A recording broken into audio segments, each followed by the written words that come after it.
Hey, everybody. What the fuck? What's up? This episode of the Joe Rogan Experience is brought to you by the Dollar Shave Club. At dollarshaveclub.com, you can get razors sent to you for just $6 for a 4-pack. $6 for the best quality blades you can get. There's a lot of shit out there when it comes to razors that people are trying to sell you on and promote. That's a lot of nonsense. This is what you need. A sharp blade that cuts the fucking hair on your face.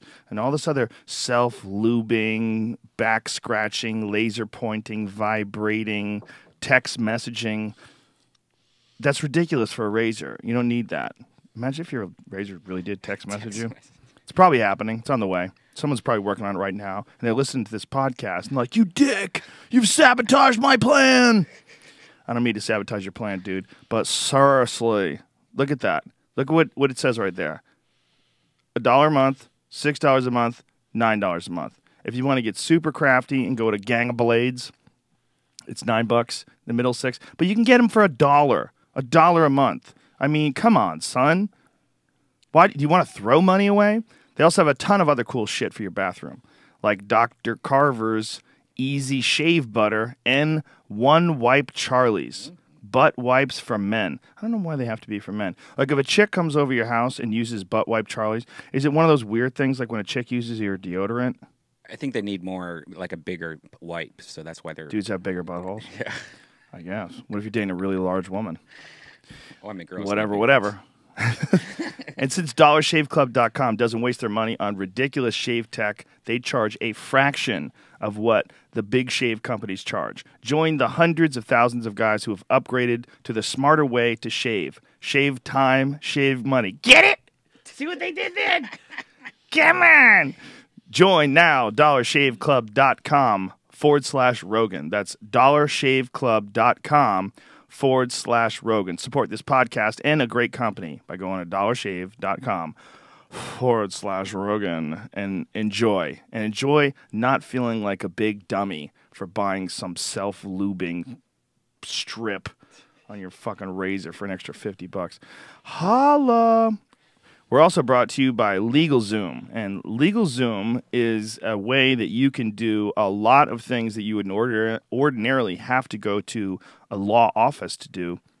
You could do them all from the comfort of your own home. You can do them while you're doing other shit. Like, you could conceivably play Xbox, and in the time that it takes you to respawn after you get killed, you could fill out forms. If you're just like a fucking real multitasking nut, you could have porn on in the background and also LegalZoom. You could probably do it in like if you have a large laptop or if you have good eyes. You could like do it in a split window format. While shaving. Yes, while shaving. Good point, Mr. Antonopoulos. If you've been thinking about starting your own business, you can incorporate and form an LLC. You could do it at LegalZoom, and you could form an LLC starting at $99.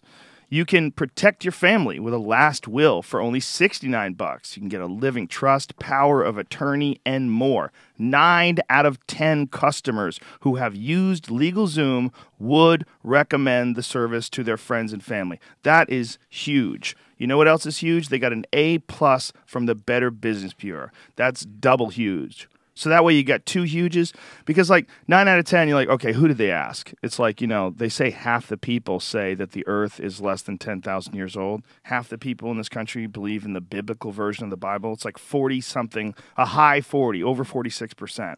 Shocking, but not really when you consider the fact that 100% of all people who answer surveys are idiots. So half of the idiots think the earth is 10,000 years old.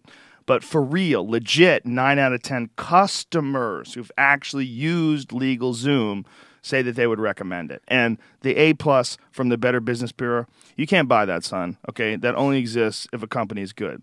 They can help out with trademarks, copyrights, patents. In the past 12 years, over 2 million Americans have used LegalZoom, and they've saved ass loads of money.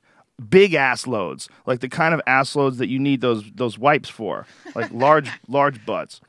Anyway, you get a special discount from listening to this podcast. Make sure you enter Rogan in the referral box at checkout for more savings. LegalZoom is not a law firm, but If you are in the middle of filling out forms and doing it all by yourself and you fucking panic and you're like, I'm going to jail, you can get connected through LegalZoom to a third-party attorney, and they can provide you with self-help services. That's what LegalZoom is really there for. But the third-party attorney thing is giganti if everything goes awry, which a word I very rarely use, but I feel strong when I use it. So LegalZoom.com, use the code word Rogan in the referral box at checkout and save yourself some money. Check out LegalZoom.com, see how they can help you out today. $139, you can change your name to Joe Rogan. Well, my name is Joe Rogan. No, people someone listening. else could? Yeah. Oh, I guess you could. There's more than one of us. There's a guy in, I guess he's in Idaho now. Has the JoeRogan.com. I actually like that he has it now because I just know he was so douchey about it when I wanted to buy it. I'm glad I never did. Anyway, go to Onnit. I shouldn't say douchey. He recognized the value of it, and he was playing hardball with me. Okay, that's a better way of putting it. He was smart about it. On his side, he would say, I'm douchey. From all the fucking emails that he probably gets from people. Buttholes and stuff. Yeah, all sorts of black dicks. He's probably got more black dicks than any other Joe Rogan but me. Other than me, I'm a close second. Do you get a lot of black dicks? Yeah, every now and then. Every now and then. In the early days of the podcast, when we'd bring up black cocks like every 30. When it was a confusion, there was something that was wrong. We didn't know what we were talking about. Black cocks, we start talking about that. We're also brought to you by Onnit.com. That's ONNIT. If you have not been to Onnit in a while, we have a lot of new and fabulous shit, like the Warrior Bar, which is our new protein bar that is made from organic buffalo meat with no antibiotics, no hormones. It is gluten-free with no nitrates. It is also no MSG, no soy, no lactose.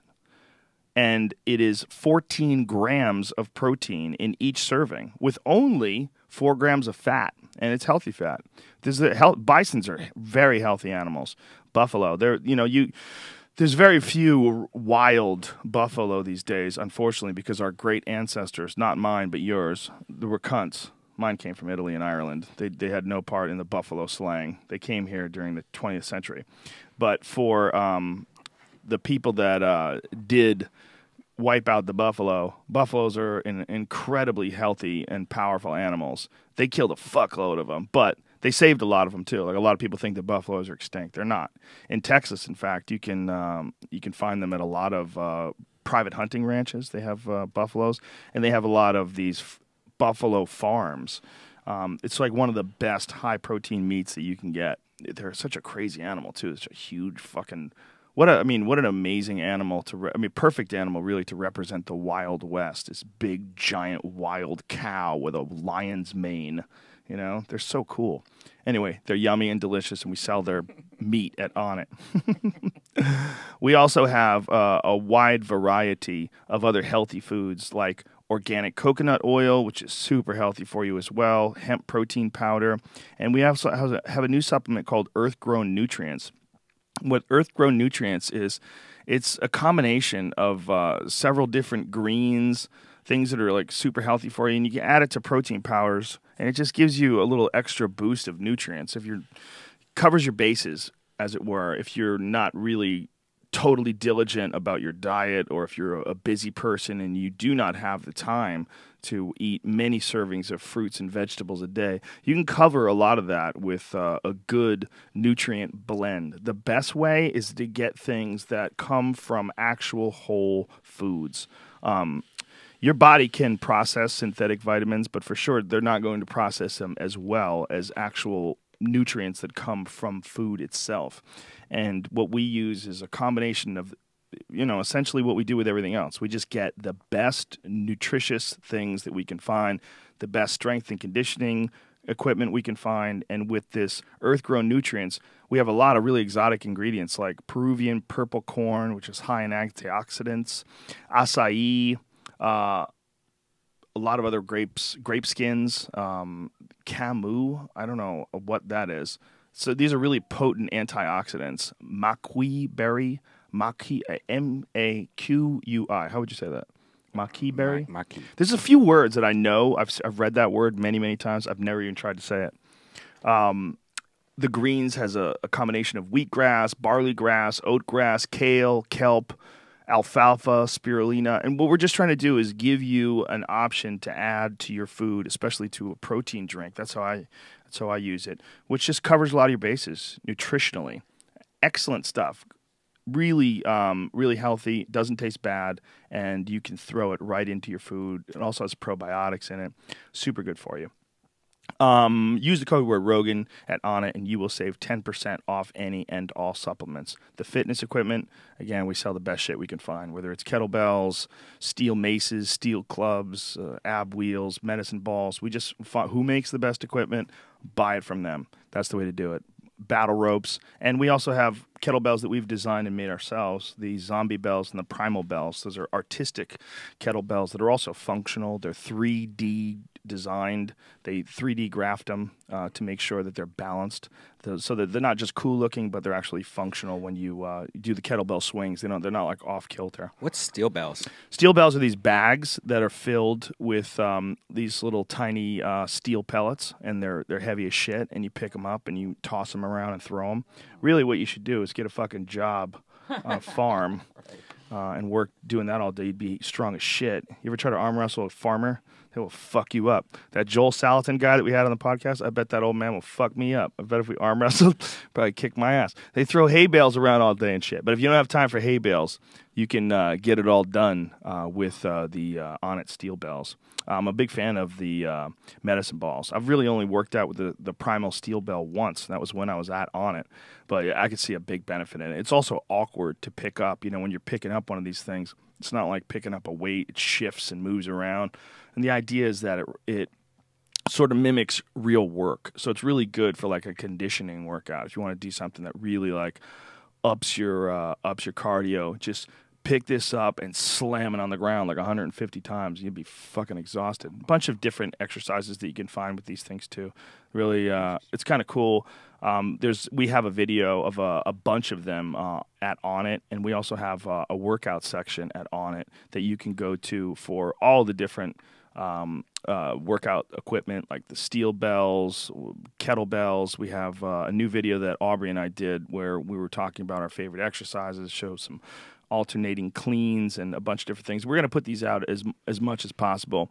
One important point, though, if you're going to do anything like this, if you haven't done it, if you don't have a background in strength and conditioning, if you don't have a background in exercise, please start slowly. Concentrate on the proper form. If you can, film yourself and compare yourself to the way other people are doing it in videos to make sure that you're doing it correctly. If you really can, the best move is to get a trainer. Get someone who can, even just for one workout, show you how to do it correctly so that you're not fucking yourself up. You can work out safe and efficiently with this stuff, but you really ought to make sure that you do it correctly to do so.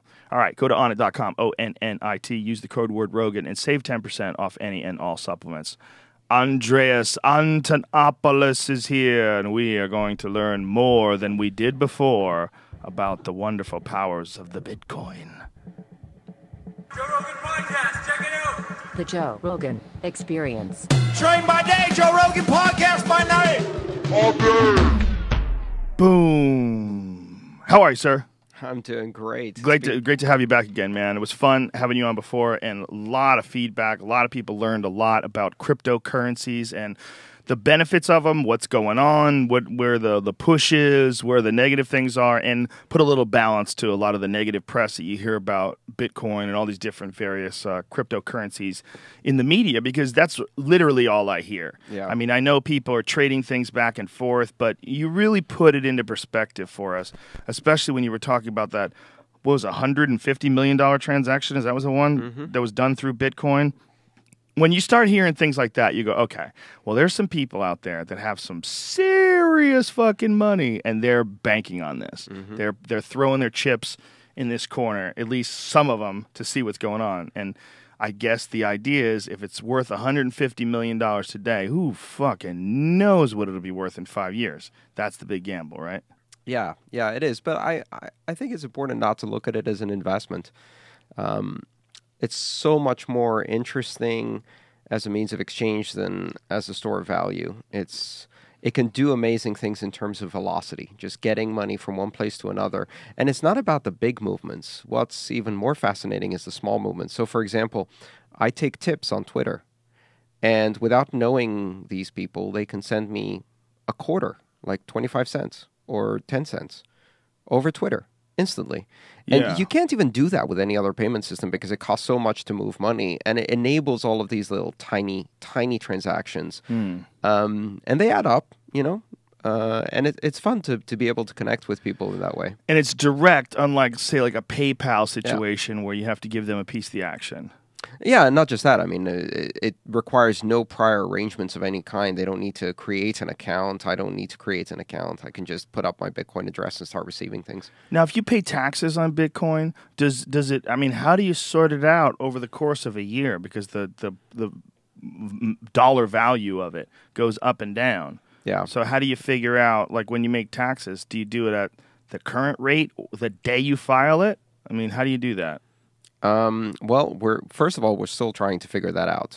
It's been about a month since the IRS released some information on how they want to tax it, and they're taxing it like a commodity, which means capital gains. So you have to account for the price when you bought it and then the price when you sold it, and then look at the difference. And if you gained, you pay tax on capital gains tax on that, and if you lost, you can account for capital losses. That seems like if people were smart, they would buy up a shitload of Bitcoin and then sell like right before and fucking crash the market and then pay their taxes and then buy, and then you'd fucking just keep winning. Yeah, the market's big enough that you can't really play those kinds of games. Dude, always thinking. It's going to get complicated. Is that a possibility? Could you do that? And did I just violate the law? No, Is that insider trading? Nah. I got confused. The market's pretty huge right now. So on a daily basis, tens of thousands of Bitcoin move around. So unless you were able to bring a very big amount to bear, you can't really do that. You can't move these markets artificially. You'd have to be like some Bill Gates type character to do that. And it would be difficult. There are far more liquid markets to do that. If you want to play games like that, go play them on S&P 500 with front-running, high-frequency trading. That's what's going on. That's where the big games are being played. This is small stuff. They have to make the stock market illegal. They really do. The shit's... Yeah, you got a good point, too, about saying that it's important to not look at it as an investment, because there's something kind of gross about those kind of investments. Like when you find out like someone got in on a stock early, like some tech company, and they made like $300 million, like for no fucking reason, and then you're like, wait a minute, what'd you do? Where's that money coming from? I don't get it. It's way too volatile. Because it's a growing technology. It's a brand new technology. It's still being tested. It's way too volatile. And for the average investor, that means it's way too risky. Now, there are some investors, sophisticated investors, who have a broad portfolio and who may want to take a small part of that portfolio and put it into a very high volatility investment in order to churn some returns out. But they would do that in a very knowing exactly how much risk they're taking, which is a lot, and balancing out that risk over a bigger portfolio. But your average person, no, this is definitely not the kind of thing you want to be playing with. Use it to do transactions. Hold it for long term. Playing with this market will only get you burned. There's this real temptation to try to day trade this market, and a lot of people fall for that temptation. I played with it when I first started with Bitcoin. It was learned that lesson pretty fast. So if you were day trading, exactly how would you work that out? You would say you'd buy up a bunch of Bitcoin, and then when the price hit a significant margin, like if it got to a high enough level, you're like, you know what? I think we just hit the lid. Sell that shit, and then you sell it. Yeah, buy low, sell high. It's a simple rule. But the problem is you never know where high is, and you never know where low is, and most people essentially end up falling for the basic psychology of panic and greed. And so they end up actually buying high because of greed and selling low because of panic. And then they end up flipping that equation and losing a lot of money. Don't do it. I mean, it's really not worth it. This is a very interesting technology. Treating it like a penny stock and trying to greedily make money off it will only get you burned. Well, spoken as a true believer. I agree with you on that, and I think that's cool that you You stress that. What I keep hearing about this Mount Gox monkey in the news, man. This guy is constantly in the news. Yeah. What are they going to do with that dude? And for folks who don't know, explain, if they haven't heard the earlier podcast, explain what this Mount Gox situation is. So, first of all, there's no mountain. Here's the interesting story. This started out as a trading site for cards, for playing cards, called Magic the Gathering Online Exchange. Which everybody knows, and no offense to Magic the Gathering fans, you guys are fucking dorks. Okay? There's no offense. No offense. I'm a dork too. There's a lot of dorkiness to a lot of things that I enjoy. Yep. But you guys are fucking serious dorks. And that was the basis for the original Mount Gox site. And The domain, at least, yes. Yes, and then it became this exchange, one of the biggest exchanges in the world for Bitcoin, but not secure, not coded properly, just a wreck. Well, the thing is, empty Gox, as I like to call it, which kind of rhymes with empty Gox, because it really is just an acronym. It's not a mountain. It started off as a trading site, and it offered something really important and valuable. In the early days of Bitcoin, when you were trading locally among individuals, there was no price discovery mechanism. There was no way to figure out how much a Bitcoin was worth because there was no liquid market. So, you know, if I bought some Bitcoin from you, we had to figure out what price we were both comfortable with. And maybe we'd ask somebody else, well, how much did you buy it for? And that's how you discover the price, right? Because if there isn't a really big liquid market, you don't know what the price is. Was it more stable then? No, it was even more volatile because keep in mind at the time Bitcoin was trading for thousands of a penny or pennies, so you could basically buy 1,000 Bitcoin for $1 in the early days. Wow, and that would be worth what, like $100,000 now, or something close to it? Or? That would be worth $500,000 now. $500,000? Well, wow, I'm so behind the price. Yeah. What is the price of a 500? Bitcoin now? Oh, it's $500 now? Yeah. Wow, I was way off. I was thinking it was 300 or something. I It's wasn't been sure. up, it's been down. What's the lowest it's been like in recent times? So last year, this time, it jumped from about 100 to 266 and then dropped again down to 50. So at some point last year, it was 50. And then in the Now it's 500. then it went all the way up to about 1,000 or maybe 1,100 on some markets. Really? And then it dumped all the way down to 800, stayed there for a bit, and then it dumped all the way down to 500, and then it had a brief period flirting with 370, and then it went back up. I mean, so here's what's happening. Every few weeks, China started back in April of last year. The China market opened up, in November of last year, the China market opened up, and everyone was like, "Yeah, China's in Bitcoin to the moon." The price shot up. Interesting. And then China said, "We're thinking of banning it," and the price crashes. And then, but maybe we won't ban it, and the price rises. But maybe we'll ban it, and then the price crashes. Wow. And we've been playing this, is it banned, is it not banned, is it banned, is it not banned, for the last 5 months. And it's been a roller coaster. And in the end, it really doesn't matter. I mean... So for folks who don't know what we're talking about, this Mount Gox thing was this online exchange that it turned out someone somehow, whether it was an inside job or not, someone somehow was stealing money to the tune of hundreds of millions of dollars worth of Bitcoin. Took all of the money in the exchange. 100% of it? Well, like 85, 90% of it. Oh my God. So someone somewhere stole an insane amount of money. But you're not hearing about some wild manhunt to get to that money. If it was like, there was a guy named Lee Murray. All right, and Lee Murray was a mixed martial arts fighter from the UK who was a real crazy man. He was like as wild as they come. He was like a real live version of a character from a Guy Ritchie movie. Guy was nuts. He fought in the UFC. He was a really good fighter too. Fought Anderson Silva and Cage Rage. I mean, high level guy. And he was also a fucking thug, like a super legit criminal. And he was a part of a huge multi-million-dollar bank heist where they came in with fucking ski masks and bulletproof vests and you know, high-powered rifles and machine guns, the full deal, like full Black Ops, like a movie. And they have the security cameras of these guys. And then somehow or another, they all got nabbed. And this guy, Lee Murray was one of the ones they chased after the hardest. He went to Morocco. He was hiding there, and he got arrested there for like kidnapping someone and beating him up. Like after he did the bank job. I mean, this guy's a fucking maniac, right? But the point is, there was a fucking manhunt. It was all over the newspapers in the UK. It was everywhere. They were going after these motherfuckers. And it seems to me like the amount of money that was stolen in Mount Gox is commensurate to this.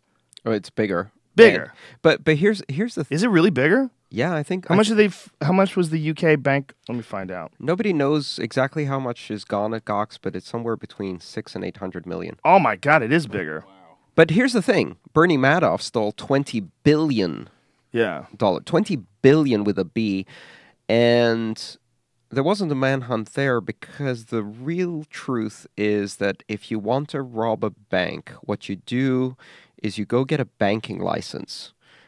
Then you rob the bank using a keyboard instead of a machine gun. Yeah, and using the loopholes. No one starts a manhunt that way. That's the modern way of doing bank heists. And that's the way that doesn't get you shot and nets you the biggest return. Well, when you're a crazy criminal, though, and you don't know how to work a keyboard well, I mean, you got to be L33T, right, to pull that shit off.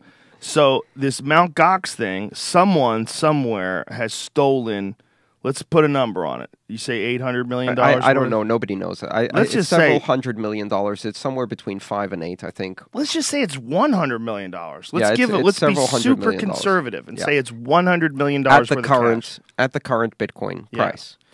If someone stole $100 million worth of money, like if $100 million worth of diamonds went missing, what a manhunt there would be for that person. But sums like that are stolen and go missing in the banking system and in government affairs all the time, and there's no manhunt. I mean, this is fairly typical of what happens. These are white-collar crimes. It's about records and forensic accounting and analysis and drawn-out cases where they try to figure out what happened.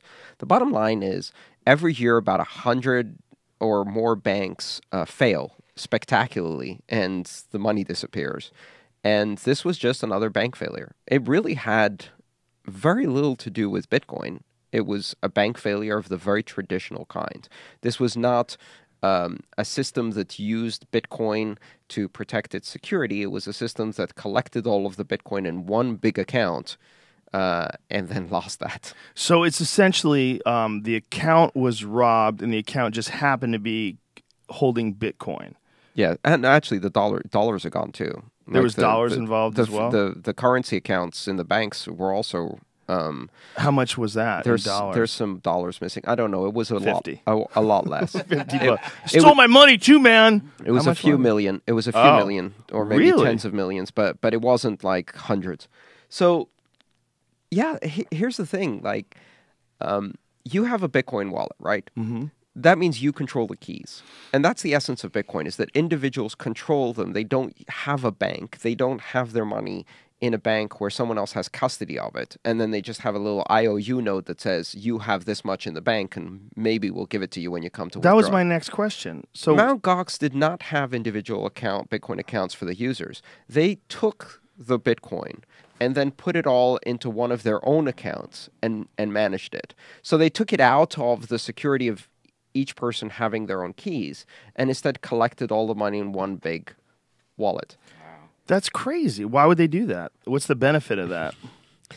Well, there's this instinct to implement the same types of centralized banking institutions. And here's the thing. When you have that much money under the control of an individual or an organization, society then builds all of these regulatory institutions because they figured out that when you do that, those institutions, those organizations, those individuals steal the money again and again. When you put one person in charge of the money, they steal the money. I mean, that's what power corrupts. Absolute power corrupts absolutely, and there is no more powerful corrupting influence than money. So when you have people who have millions in their control, bad things happen. Someone just fucks off with it. They just figure out a way to do it. Right. Or they're sloppy with their security and somebody else robs them. But in either case, all of the banking regulations we have are to stop the fact that individuals control too much money from stealing that money. Bitcoin is a different solution. The idea is instead of collecting all the money in one big bucket, you have each user controlling their own money. You don't put it in a bank. You don't concentrate the risk. And that way, you don't need all of these elaborate controls because you don't take the control of the money away from the individual. You leave it in the hands of the individuals. Well, Mt. Gox took it away of the control of the individuals, but then didn't have any of the regulatory institutions that we traditionally have in banking. So they weren't using the Bitcoin security. And they weren't using the traditional banking regulations and audits to protect them. They were in this gray area in between where they had all of the control over the money and none of the protections. What the fuck? That's ridiculous. That is a very and fascinating gross point. incompetence as well. I mean, like really, really bad management, really bad coding, really bad technology use, just gross incompetence of an unbelievable scale. I mean, you'd think with all of that money they'd hire some competent people, but the incompetence started at the top. Well, you look at the guy at the top and his dumb fat face. Look at that fucking dummy. Look at that. That guy's never been good at anything. I'll tell you what right now. A guy with a dumb fat face like that. And if you have a dumb fat face and you're smart, I apologize. I apologize right now. I have a dumb face too. Well, he plays Magic the Gathering. Yeah, he doesn't just play it. He owns a fucking online exchange. Well, he actually bought it from someone else. How much did he pay for it? I don't know. I mean, there was some kind of... this goes way back in the early days. But here's the thing. Mark Karpeles, the guy you just showed in that photo. Let's call him Big Fat Face. Okay, Can Big we do Fat... Sure. So I don't know him personally. I never met him, but he provided a really critical service at a time when Bitcoin desperately needed it. He provided a market where people could buy and sell Bitcoin in a transparent way. And for the first time, you had Bitcoin pricing. You could figure out how much a Bitcoin was worth because there were lots of people trading it, and therefore the price that they settled on over thousands of trades was price discovery. You need that in a market to function. Right. So now you had a price, and for many years, the MTGOX price was the price of Bitcoin. All right, so let's stop calling him Big Fat Face. But then... let's call him Poor Bastard. Okay. So Poor Bastard starts out good. Everything's going great. He helps out a lot of people by letting them establish a price. Yeah, which made a huge difference for Bitcoin. I mean, there was the first time you had a liquid market where people could actually trade not just face-to-face, but could exchange various currencies for Bitcoin. And that was incredibly important. Without MTGOX, Bitcoin so he's essentially just a symptom of a growing market that he just wasn't prepared for. Like as if, like, here's a perfect example. Yeah. If I was running something, okay, I'm a dummy. Like when it comes to computers, I'm a real dummy. So if I was running some sort of online exchange and somehow or another it started trading Bitcoin, and then I started seeing hundreds of millions of dollars, I would have to bring people in. I would have to bring in like financial experts and coding experts. I have to try to security experts. Maybe? And I'm busy as fuck, man. I wouldn't probably do it right. I would probably fuck it up, just the way Poor Bastard fucked it up. Yeah. So can't really blame him, except he's got his finger out. Well, here's the thing. There's fuck you back, buddy. There's a chance. We don't know if this was just gross mismanagement or also fraud. I'm not gonna go as far as say Poor Bastard because there's a good chance that he hurt a lot of people very badly, and there's a chance that he was culpable. Big Fat Face, you motherfucker. We'll find out. But at the same time, it's a classic story of someone who was in a situation that was way over their head, and then they tried to handle it without asking for help, and then it snowballed, and they tried to cover up some mistakes by making bigger mistakes, and then bigger mistakes, and then bigger mistakes. How did he try to cover it up? Well, once so some money was taken in an earlier incident from the system. And then I think he tried to cover up the lack of money by essentially generating more fees from the customers and paying for the previous loss by bringing in new customers and trying to stay ahead of the loss. Which, by the way, we've seen this again and again. That's a Bernie Madoff move. Essentially, he was running a mini pyramid scheme. Right. And pyramid schemes... Or version of it. Pyramid schemes are very rarely intentional. Nobody starts out to say, I'm going to run a pyramid scheme. What happens is they take a bet, they lose on that bet, and then they try to cover up the fact that they lost by bringing in more people. And they're like, as long as I stay ahead of this, it's not going to bite me. And then it gets bigger and bigger. We saw that with that trader in I think it was one of the Swiss banks, who was essentially trading bigger and bigger bets in order to cover up previous mistakes and getting further out until eventually it all collapsed. And we've seen this happen again and again. It's really trying to cover up an early mistake by making a bigger mistake, and then it snowballs. Well, I have seen legit pyramid schemes. I had a guy who was a coach at a boxing gym try to talk me into a pyramid scheme. I mean, he was describing it in the dumbest way ever. He was describing a pyramid scheme. He's like, a bunch of people put the money in, and then, hey, I got money out. That's how I got these rims on my truck. And I was like, what are you doing? He's like, you invest, you put money in, then new people come in, and then, you could take money out, and then new people come in. I go, it's a pyramid scheme. Do you know what you're saying? He's like, he didn't know what a pyramid scheme was. Well, I learned that lesson in 7th grade. Yeah, at the very where least. My school buddies were running a little candy pyramid scheme. A candy pyramid Yeah, it's basically, scheme. it was candy. It was, what do you call it, like we had one of those cantinas where you could buy donuts and things like that. So it was kind of like a donut pyramid scheme based on the school cantina. That's hilarious. But they actually drew it on the blackboard as an airplane where you sit at the front and then 2 people sit behind you and then 4 people sit behind you. Wow. And then it was kind of like, it was called the airplane. And it was basically a pyramid scheme that some kid had heard from somewhere and introduced into the class. And then our teacher sat us down and said, this is what a pyramid scheme is, and this is why you're not allowed to do this in the school. Doesn't it seem like you'd want to find out where that guy is now? I mean, if he was doing that with candy back then, what a fucking creep. Well, President of Avon. I would like to send him a thank you card. He's the head of because Herbalife. Financial education, I mean, what a valuable lesson to learn early and then not fall for it again. That is so true. Yeah, especially because you got to see it in an actual form, not like some sort of abstract lesson that someone's teaching. Yeah. You got to see it actually play out. You're like, Plus, oh, I get it. 800 people in the school, it fizzles out pretty quickly. You run out of suckers really, really fast, right? So it only lasted, I think, about 2 weeks before the whole thing came crashing down. But it was a fantastic demonstration in real life in a closed, controlled environment. And the only losses were really to the collapse of the local donut economy. That's funny. The guy who came up to me, I explained to him that it was a pyramid scheme, and he still tried to sell me on it. He's like, no, I'm telling you, you should do it. You should put your money. I'm like, what are you saying? Like, did you not? I just explained to you what this is. It's a pyramid scheme. You know what a pyramid scheme is? Like, people get ripped off. Hey, you're not going to get ripped off. Okay, I got to go. Yeah. But this was a pyramid scheme almost like just to cover up incompetence. And then it sort of snowballed like a lie that you couldn't help. And then that lie, you may have got a bunch of other lies to cover that lie. And then... Well, keep in mind, I'm speculating this is based on the information we have right now. We've seen that there were a couple of failures early on, and then it seems like he was trying to cover up for those. We don't know yet. Right, we don't know whether or not he was a part of it as well, right? We don't know how much was stolen by outside people. He certainly did try to cover losses, but we don't know if those losses occurred because he lost keys to Bitcoin and essentially lost the money, or if it was stolen, or if it was embezzled, or if it was whatever. We don't know.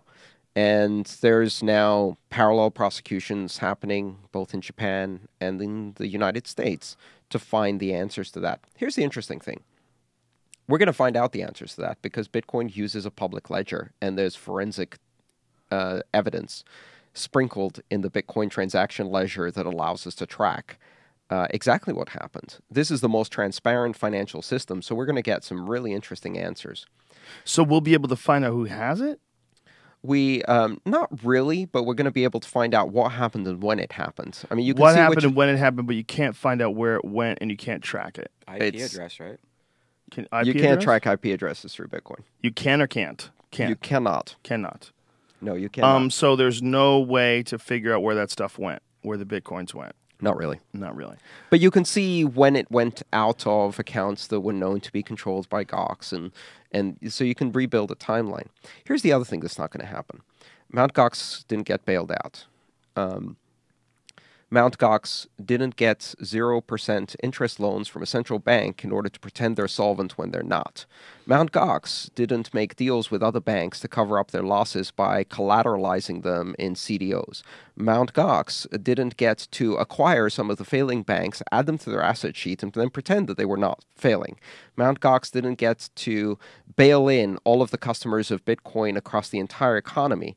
Mt. Gox didn't get to hyperinflate the currency in order to save themselves but destroy the economy. No. All of those things happened after 2008. Hold on a second. What you're saying sounds exactly like what went on with our economy. Yeah. Hold on. Wait a minute. Wait a minute. Is this guy in trouble? Oh, yeah. Yeah. Where is he? He Exactly. He might be one of the few examples of bankers going to jail. Really? Yes, which doesn't happen very often. It really happens in two cases. It happens with the two small fish who can't get out of the hook of justice. Him. The hook of justice. I love it. Or it happens for those who steal money from very, very rich people. Can't do that. Bernie Madoff didn't steal millions of mortgages from people. No, he stole money from very, very rich people. You can't get away with that. I see. Do you think that is this guy in hiding? Like, is he? No, he's in Japan right now. There's a extradition request. They know where he is? I believe so. Yeah. How has no one killed him? I mean, you would think that this guy with hundreds of millions of dollars, like every step that guy takes, he must be looking over his shoulder. Does he still look like that? I would shave my head and grow a big Tate beard.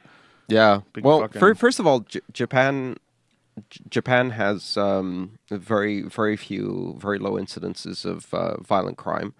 There's not too many weapons around. The culture is not like that. And then the other culture, which is geeks like me. I mean, trying to attack someone and cause them harm, I'd have to reach for an asthma inhaler 4 times in the process of committing a crime. But it seems like a guy like you could figure out a way to code an app for your phone that controls a drone that shoots missiles. I mean, I would think people like you'd be the worst people to fuck with. Not motivated enough. No, I don't know. But you're not motivated enough, but you didn't lose hundreds of millions of dollars to this cat. Like, what if you had $100 million in that 800 plus whatever it was that disappeared? If $100 million, whatever, plus or minus, was all yours, you would be fucking bloody furious. And there are a lot of people who are very upset and very hurt by this situation, and a lot of people who lost a lot of money, including it had a ripple effect. You got to realize that many Bitcoin businesses had money in accounts there. So that loss then affected the cash flow of other Bitcoin businesses that suffered, and charities, many charities that lost money in Mt. Gox. Oh, wow. So a business like, say, one that I keep hearing about is Tiger Direct, which is a pretty huge computer company. Overstock.com. Both of those use Bitcoin, yeah. That's interesting. Overstock. I keep hearing good things about Overstock. Yeah, they generally don't have much exposure because here's the thing. People who are using it as an exchange. So when you have excess Bitcoin, move it in there, sell it for dollars, move the dollars out. You just in and out, right? Versus storing the Bitcoin there as a wallet and giving them full control of that and just leaving piles of Bitcoin there. Those were the ones most affected. And some of the day traders who had to have piles of Bitcoin there so that they could trade very quickly, those were very affected. But people who just moved money in and out, maybe they lost that day's take. And if you look at it, merchants like the ones you mentioned, they don't leave stashes of Bitcoin around. They're going to exchange that pretty quickly. They're going to move out of the exchange if they're smart. So they exchange it for dollars, and then they move. Okay. Now, how much can you actually store on your phone? Like your phone. Like if you wanted to store $1 million worth of Bitcoin, could you put it on your phone? You could store $1 trillion worth of Bitcoin. You could store whatever you want. I mean, there's no limitation. What happens if you lose your phone? Jesus fucking Christ. You'd have your phone connected to your wrist and all wrapped around your waist with chains. And yeah, that would be a supremely dumb and bad idea to do. But you can make backups. of Bitcoin, which you can't do with regular money. You can have multiple copies. You can encrypt those copies. So you can do a lot of things to protect yourself against loss. Can you have What sub you sh- wallets? Like, can you have like your main wallet and then like have like a sub wallet that has a completely different like passcode or way to get in? You can have Yeah. a bunch of wallets, right? Yeah, you can actually make a whole tree structure of wallets. So why didn't like this company, this MK or whatever it's called, MTGOX. Yeah, why didn't they just have a shitload of sub wallets, to protect each individual user instead of putting it into one? Is that That goes to the gross incompetence I was talking about earlier. cool. So that's not how. There are other businesses who also have custodial accounts over Bitcoin, and they implement very smart systems to segregate Bitcoin. So, for example, on a daily basis, they will sweep 95 to 98% of the Bitcoin off into wallets that require 3 out of 6 people to come together to unlock them, with the keys separated on separate devices. And those systems are very difficult to break, right? Because you need collusion between multiple people. And that protects both from external theft, but it also protects from internal compromise, a malicious insider, or embezzlement, fraud, even by the CEO sometimes. So there are ways to get around this. You can have good security practices, and all of those good security practices were completely ignored by Mark Karpelès. So he's a fuckhead no matter what. Yeah, so the question really now is gross incompetence or fraud. And we don't know. But in either case, it's bad. It hurt a lot of people. But in the end, it had nothing to do with Bitcoin. It was a classic bank failure of the traditional kind. That it was the result of the fact that they fell in a gray area where they didn't have the protections of Bitcoin and they didn't have the regulations of a regular bank. So this guy lives in Japan. Did he move to Japan when the shit hit the fan, or was he there the entire time? No, he was there the entire time. So he's always lived in Japan. That's where MTGOX was based, yes. Oh, interesting. Okay, Empty Gox. I love it. And so Empty Gox now is insolvent? Is it done? I mean, there was some... They were trying to do some kind of structured thing, and then I think it was 4 or 5 days ago, the Japanese authorities decided to decline and force them into liquidation. So they are now done. Empty Gox is over. The one thing we can say about MTGOX is that they can no longer hurt anyone else. That's the good thing. Now, this gentleman who runs it or ran it, he's walking on the streets. He goes places. He's just like a regular guy. Do they follow him? I have no idea. I think he's under indictment. I don't know what his status is. So he's under indictment from America and from Japan. Correct. There's a warrant for him to come to the States. Okay, so it's not as gangster as if he robbed a bank and held it up with guns. Like they're not going after him with like a SWAT team and dragging him back. But most likely he's fucked. We'll see. Yeah. Most likely. Yeah. I mean, I would be surprised if he doesn't face some kind of serious consequences. You weren't that concerned, though, about this in the overall scheme of things for Bitcoin. You thought this was just sort of a bump in the road and that eventually it would be overwhelmed by the sheer positive benefits of cryptocurrencies. Well, I mean, I think the thing is that it didn't really affect Bitcoin itself. It wasn't a weakness of Bitcoin. It was, in fact, a very strong argument for why you need to decentralize financial institutions, because when you centralize them, they fail in exactly this fashion. That's what we're trying to change about financial services, make them more decentralized, diffuse the power so it can't be corrupted and compromised. There are going to be more. I'll tell you right now, there are going to be more bank failures, both in Bitcoin and, of course, as they happen every single year by the hundreds, there are going to be bank failures in every currency, including Bitcoin. There are going to be CEOs who run away with the money until we implement better solutions to control the power. So, for example, if you've got a startup and they're raising money in Bitcoin, you don't give all of the keys to one person. You split them among multiple people so that because the person you think you know, who's your cherished partner in this venture and you've known all your life and your childhood friend, when they have access to a couple $1 million, they change. People change. They're dramatically and radically affected by money. And then all you need is a precipitating event, an illness in the family, a crisis, a bad thing happening to that person, and they will grab that money and run. People make very poor decisions. And they still tell you that, hey, man, I needed it. Right, and they'll rationalize it, or they'll make a mistake. day trading and making a loss, or losing some of the money and then trying to cover it up. Whatever it is, my advice to Bitcoin companies is, when you're starting out, look at the person sitting next to you and do not assume you can trust them. Assume that people are fallible, and then put in place controls so that no single person can run away with the money. And then you're going to be much more secure, and everybody will be able to be above board.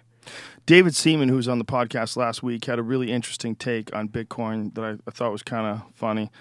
He was saying that if Bank of America, for say, if they were smart, that they would get involved in Bitcoin. He was like, you already have this established name brand. Like, cryptocurrencies are going to be here. They're here to stay. This is his take. He's like, why wouldn't you capitalize on the name brand that you've already built in on and get in on the market quick? Get in on it now in the early days and establish like that Bank of America like still has like a footing in this as well as in regular money. And he was like, it would be a really wise investment. I think you're going to see that happening in short time. Really, we saw this with the internet, which was at first the telecommunications companies fought tooth and nail. They could not believe that a decentralized packet switch network like the internet would deliver quality voice and quality video. They wanted to build highly controlled and structured networks. And they tried to fight it because it threatened the long-distance market, which was very lucrative. It threatened many other markets. Today, 3/4 of all international calls happen on Skype. 3/4. 3/4. That's a market that a few, 2 decades ago was a $15-20 billion market and disappeared. And essentially they had to restructure operations. Now, they made up for it. The smart ones became very good as internet service providers and created whole new businesses that replaced those lost revenues. So what happened there is you have these telecom companies trying to fight it until some of the smaller ones, some of the ones that don't have solid entrenched positions and can't take advantage of size, think, you know what, maybe I'm going to cut off from this herd and go play with that Bitcoin a bit. And as soon as that starts happening, there's almost a stampede because everybody tries to rush into it. That's what happened with telecommunications. The smaller providers started peeling off from the herd, and instead of fighting it, they started trying to build service providers. So it's really just a matter of who runs first. Right. Someone's going to start running, and then... Right. And then the herd That's breaks fascinating. apart because until the first one breaks, everyone's like, well, we're too serious for this Bitcoin stuff. And they're looking over their shoulder, trying to make sure that everybody else is also staying away from it. But eventually, the market dynamic changes. So it's just essentially, it's just human nature. Like with human nature, there's just certain rules that are just always going to be into place. Play hard to get and follow the leader. Those are two big ones.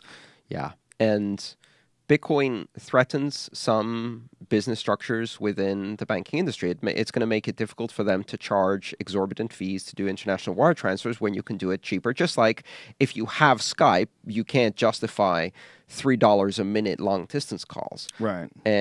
But at the same time, the smart bankers are looking at this and they're saying, yeah, but if we have a cheap, efficient, secure payment system, we can build some really interesting things on top of that and create whole new businesses that are very competitive, that can actually give us a lead. So we outrun the herd. Disruption in a competitive market is actually very enticing to the second and third tier players because they don't have an advantage. They're too small to compete against the big guys. But if they see this disruptive technology, they think, well, maybe if I hitch a ride on that, I'm going to overtake everybody. I can be the Blockbuster, or I can be the Netflix. I can be the Tower Records, or I can be the iTunes. And we've seen this happen in technology races before. Yeah, that's fascinating how some people just don't want to buck the trends. They don't want to go along with the flow of things, or they want to buck the trends. They want to somehow or another figure out a way where, they can prove everybody else wrong. And VHS is making a comeback, and, renting movies is still valid. There's a lot of those fuckers out there that just won't let it go. Like radio companies. Change is scary. Yeah, it is scary. But that's the nature of the beast.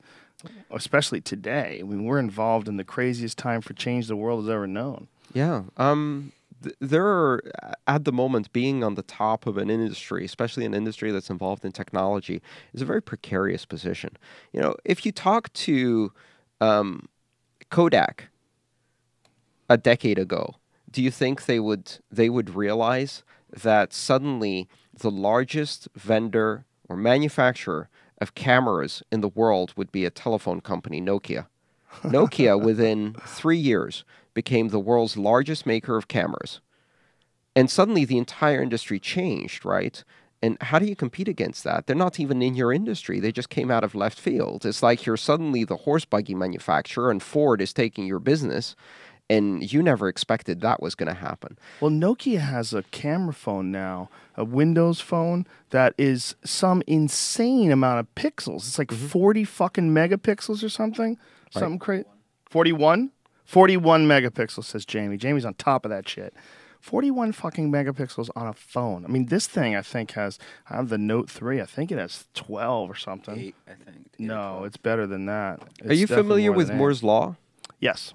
So for your listeners too, Moore's Law, it was created by Gordon Moore. For processors, right? Processing speed. And what he said was that he estimated because of the way silicon works, every 18 months, the speed of a computer would double or the price would drop by half. And that has been true now for more than 25 years. Wow.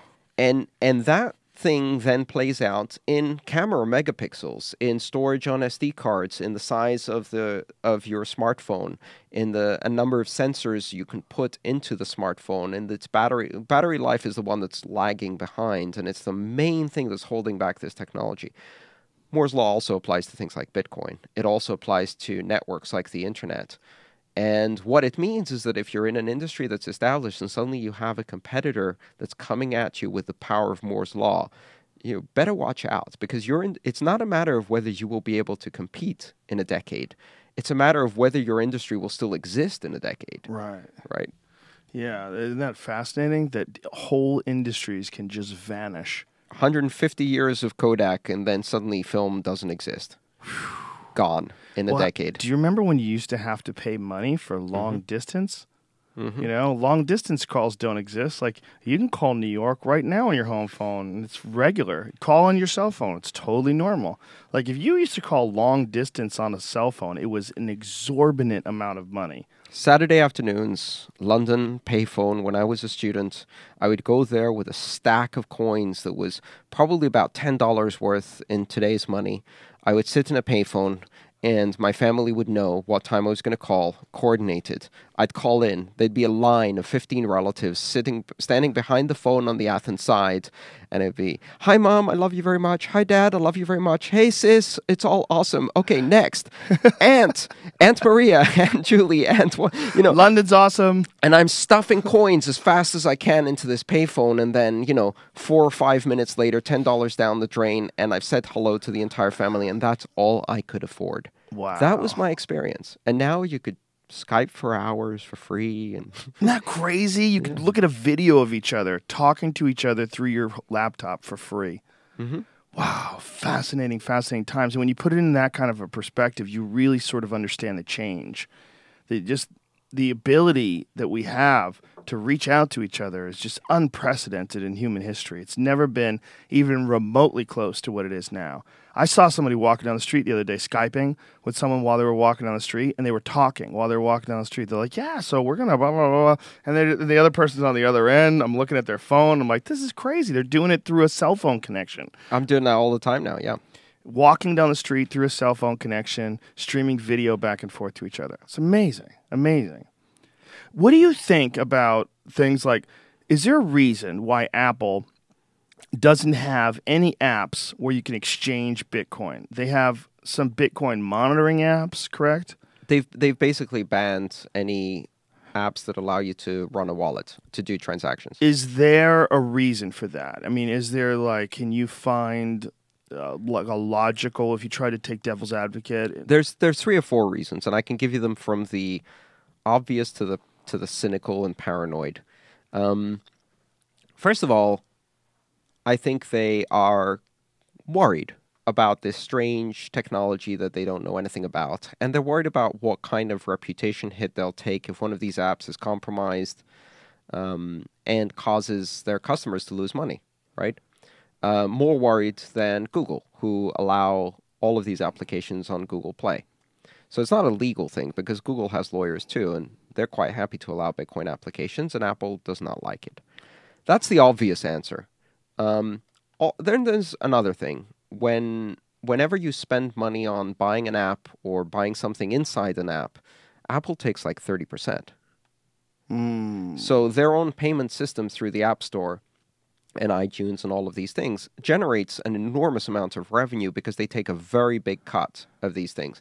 Now, if you could put a wallet in a phone, then you could also put a wallet in an app. Then you could also do Bitcoin transactions in an app. Then why give Apple 30% cut if you can just bypass them and do all the payments through that? Do you think that that's ultimately going to be Apple's demise, though? I mean, if you look at, you want to talk about like people that had a grip on a market and then it slowly slipped away. Apple had an enormous chunk of the smartphone market just a few years ago.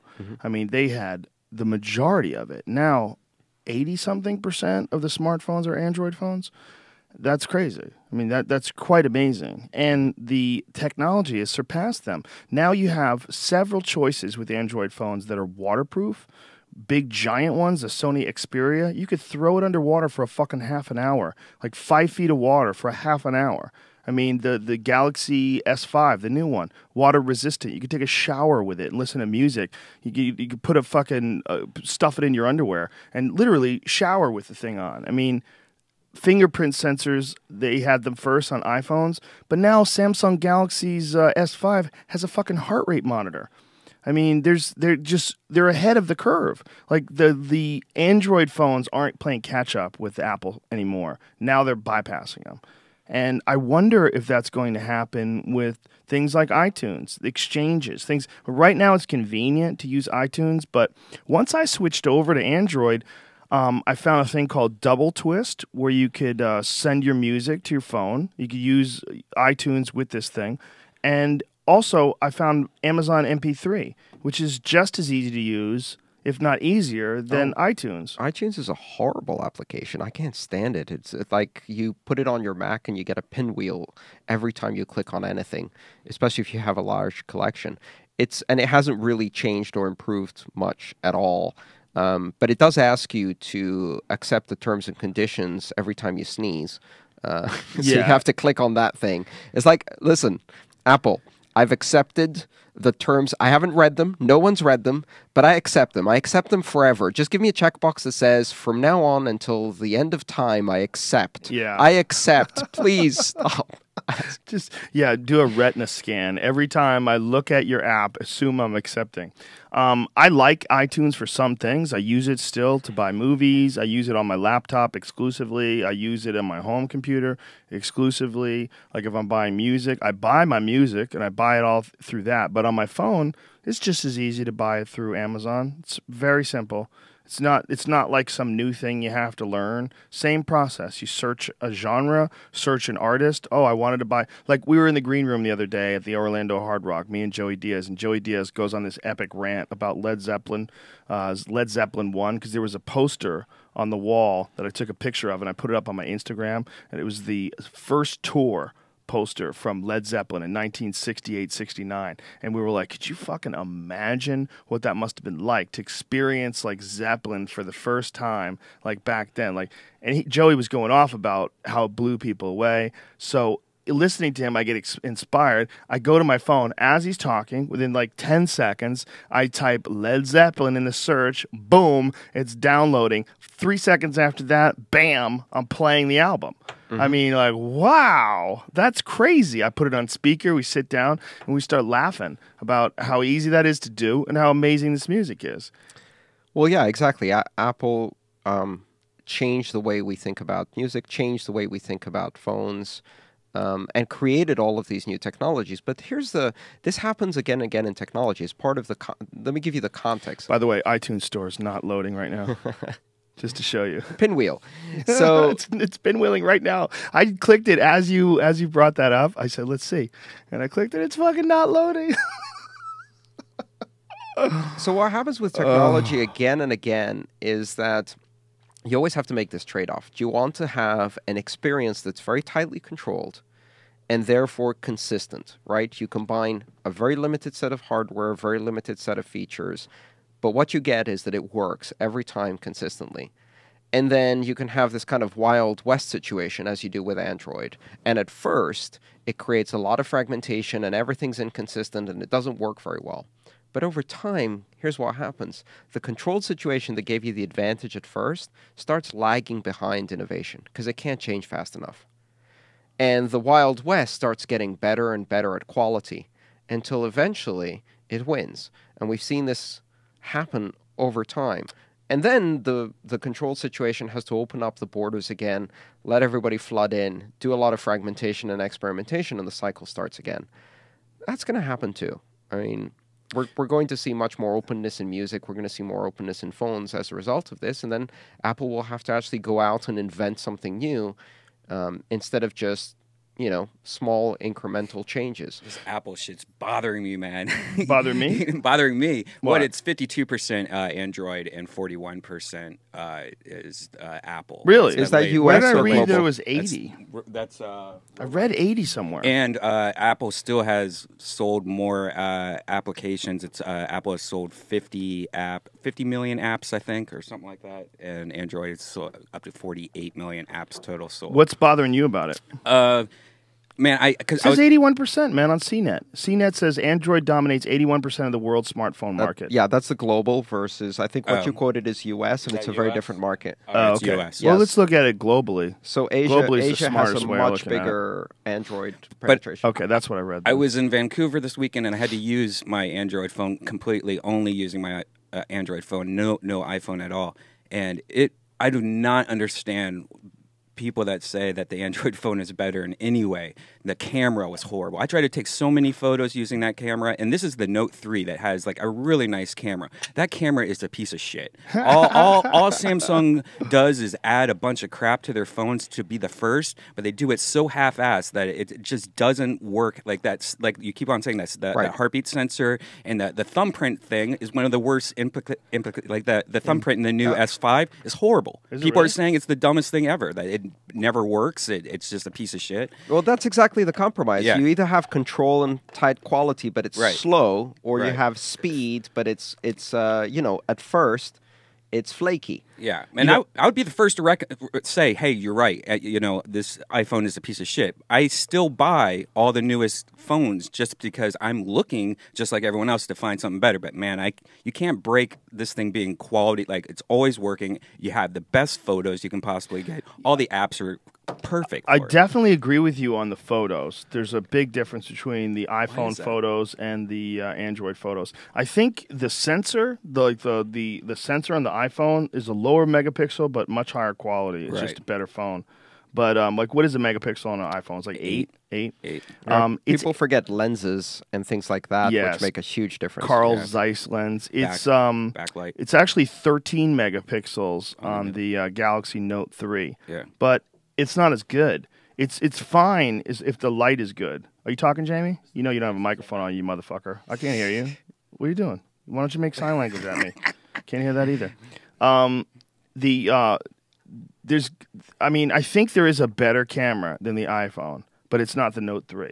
I think there is a better one. I'm out sure there. there is a better camera, but I'm Okay, just saying. let's find out. What's the best? Let's Google best smartphone camera. I bet Apple's in the top too. There was also reports saying that why it's such a big share is not because of quality, it's because of price. That Android users are more poor and they get more technology for the money, so that's why it's become so popular because all the poor markets are buying it. So it looks like Android's just destroying Apple in that regards, but it's not meaning that it's a better product. Best Well, it's the smartphone must- camera overall, iPhone 5S.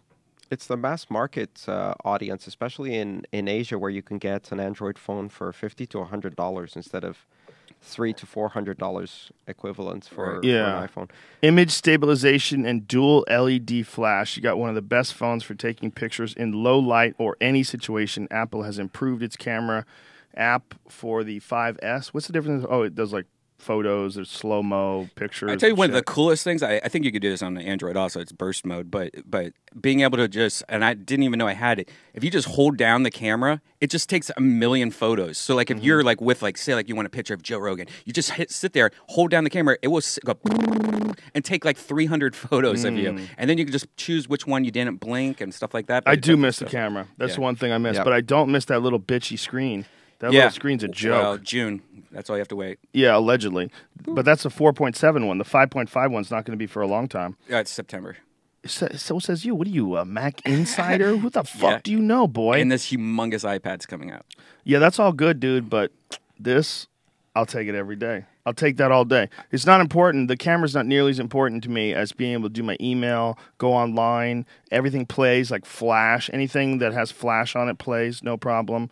That to me is gigantic. When I look at a YouTube video and it's that goddamn big, to me that's huge. And also the stylus. I fucking hate the love this thing. Are you kidding me, man? Yeah, I never use it. Every time I use the stylus, like I'm just wasting my time. Why am I doing this? Well, I use it a lot for writing my jokes. Right. That's interesting that you do that too, because it seems so much.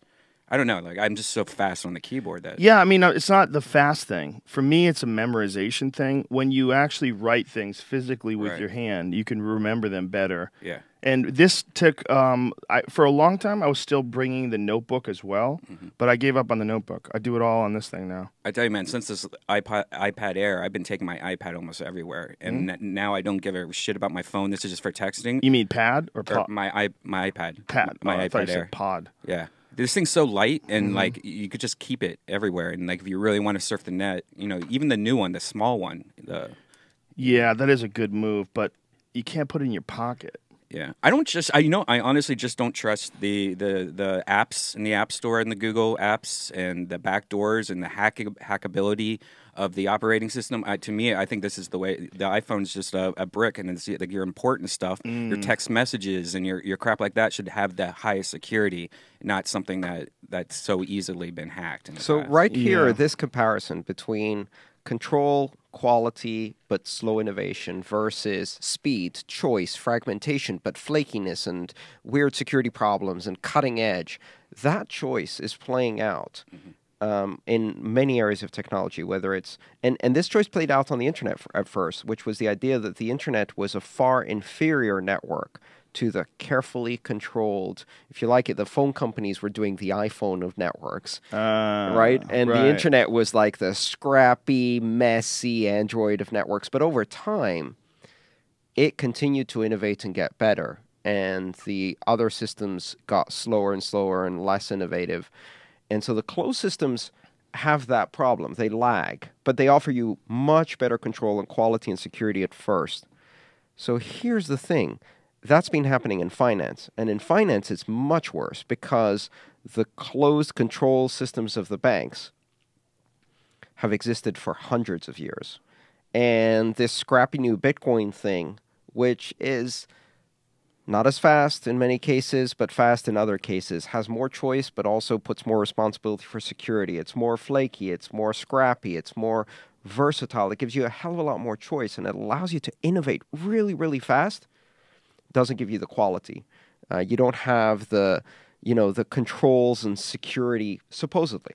But at the same time, the banking system is failing to deliver to consumers. It's failing to deliver security because people can get away with massive theft on it.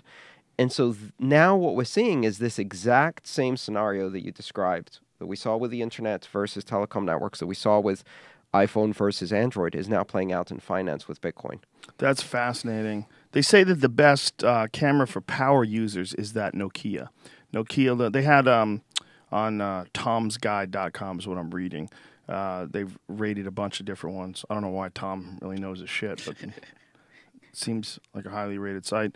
But the 41 megapixel camera apparently is just unbelievable. The photos are so big that even when you zoom in, like way in, like you could take a photo and zoom way in, it's still crop it, and it's still an excellent photo. Yeah, that's about the only reason why you'd want that many megapixels, though. Yeah, it really honestly, is, right? Because megapixels people stopped caring about megapixels a while ago for the most part. Even some of the higher end cameras has kind of stopped. Even though they could go bigger, they I mean, it's just not as important as when it was like from 1 megapixel to 5 megapixels. Unless you're making like billboards or Unless something. you're making billboards, or you really are just going to spend time just cropping out sections of large photos. And even that, with such a small device that's in your hand, I would imagine that there's a lot of blur. And even if you do crop out little pieces, it's still not going to be like something like if you had a tripod and a DSLR or something like that. Yeah, they're saying that the Galaxy S5 is a big improvement too from the Note 3 as far as cameras go. Yeah.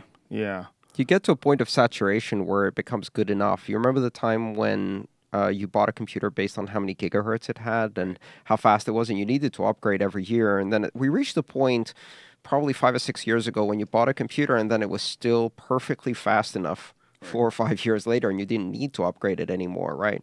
Or when you used to need a bigger and bigger hard drive every single year and then you reach a terabyte and now you're like, well, I can store everything, so I'm done. I don't need any more, right? Same thing with megapixels. You reach a point where at first it makes a really big difference and then it's such a small difference that it doesn't matter anymore. You've reached saturation. You have to find something else to emphasize, some new innovation. Yeah. Yeah, at a certain point in time, it's going to be very difficult for one company, like a company like Apple, to compete with the overwhelming amount of companies that are producing Android phones. That's the open ecosystem. That's the difference between being able to innovate in multiple places versus trying to control everything. And you could really see that, too, if you pay attention to the original Android phones and what they are today, as opposed to the original iPhone, which was incredibly innovative. Like, the original iPhone is pretty close to what they have today. I mean, it was very similar in size, very similar in look. Obviously, the resolution got better, the camera got better, it got quicker, it moves better, has more features. But the original Android phones were dog shit. Yes. They were so bad. Do you remember, Brian? Did you have one, Brian? Yeah, I had the first Droid. Yeah. God, I have one too. It was so bad. I had it for one day. And I brought it back in. The Verizon guys were trying to talk me out of it. And I go, nope. I'm like, look, take it. And they're like, well, you don't want to bring it back. Like, just get used to it. I'm telling you, I really like it. Get this piece of shit away from me. Because I had an iPhone, and I tried to switch to a Droid to go on Verizon at the time. Oof. Is that what you had, Brian? Yeah, here's me doing a review of the first one. For years. The phone has a 5 megapixel camera. It's got a flash. The camera is really good. It has a washed out, grainy look, though, unfortunately. Yeah. And you have to uninstall. Look at all this shit. Seems just kind of, uninstall. you know, there's some things about it where you're just like, why don't they just copy what works? You know, the iPhone works. That's the best way to delete applications. Whatever.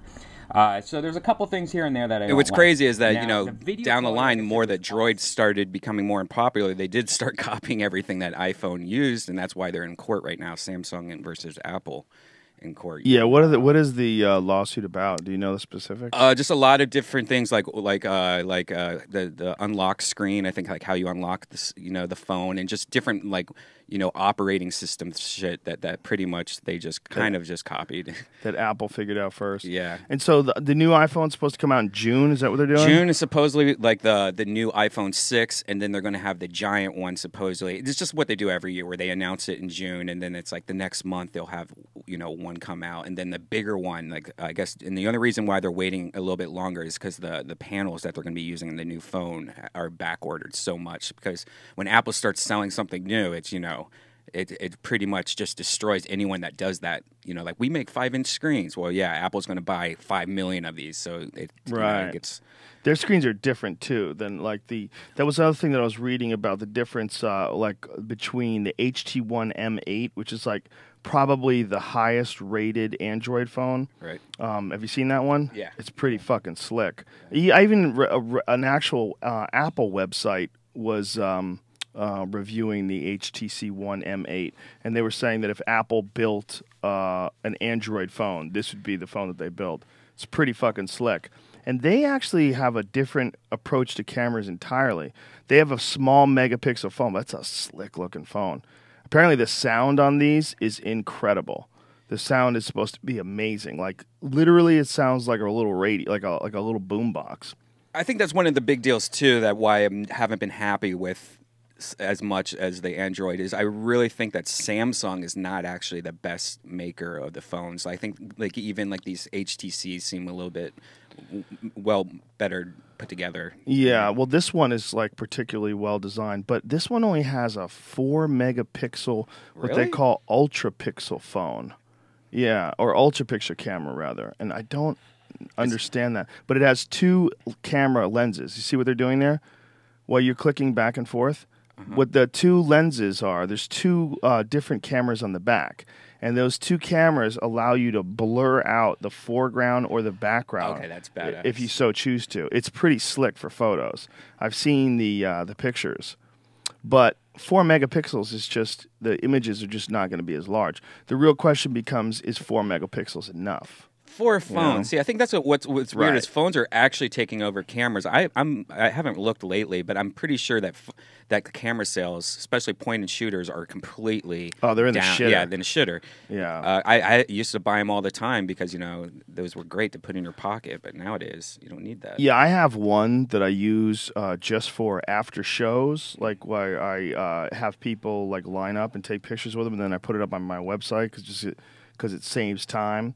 But the actual need for them for the average person is almost non-existent, unless you're like one of those SLR type people that has a big crazy lens and all that jazz. I guess that technology you were talking about, like blurring the foregrounds, actually built into the new Android operating system. That whole thing. About Yeah, taking you 2 can do it photos. with software. The Yeah. difference with the HTC One is it actually does it with hardware as well, and it's supposed to look slicker.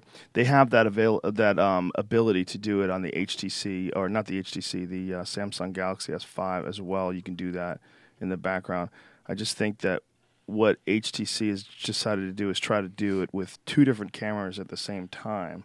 So is this would you say this is the one to buy now if you're going to get a new Android, or do you think the Nexus, right? The Nexus. I love the Nexus. I I've always wanted like to the have HTC Nexus. One too. I have to say I think both of them are great hardware solutions. Yeah. Then you have to really be careful about what software is loaded on them, because depending on which carrier you get it from, they're going to have different quality of software, whether it's the latest KitKat or an earlier version. I get my phones unlocked, I wipe them, and I replace the software with my own choices immediately. Right. Not everybody does it. How hard is that? How much time does that take?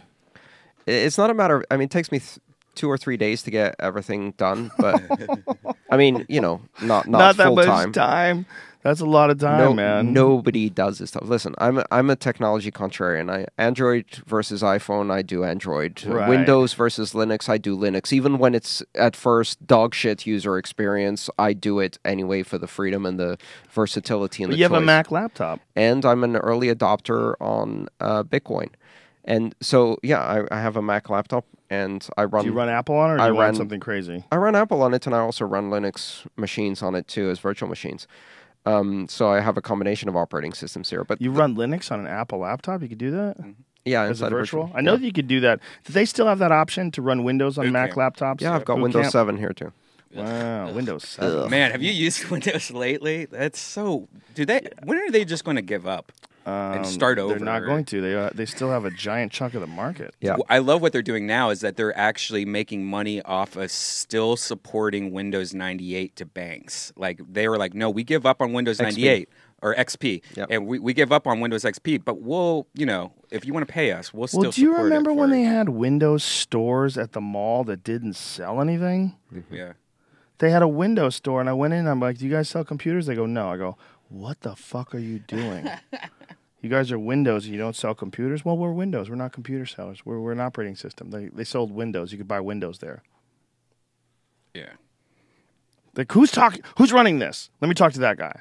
Hey, dude, this is fucking stupid. You have all this cool shit. Like, you should have a variety of different manufacturers of really cool computers. Yeah.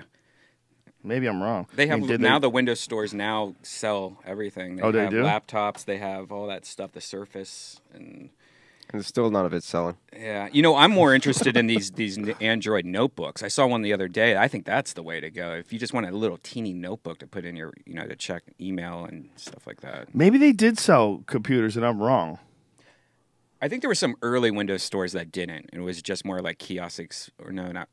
Yeah, when I went to one of them, that's what maybe I'm wrong. I'm trying to remember because it was quite a while ago, but I remember going in and my kids were playing with one of the things that they Look at this article on CIO.com. 4 things you'll love about HTC's ones and 4 you won't.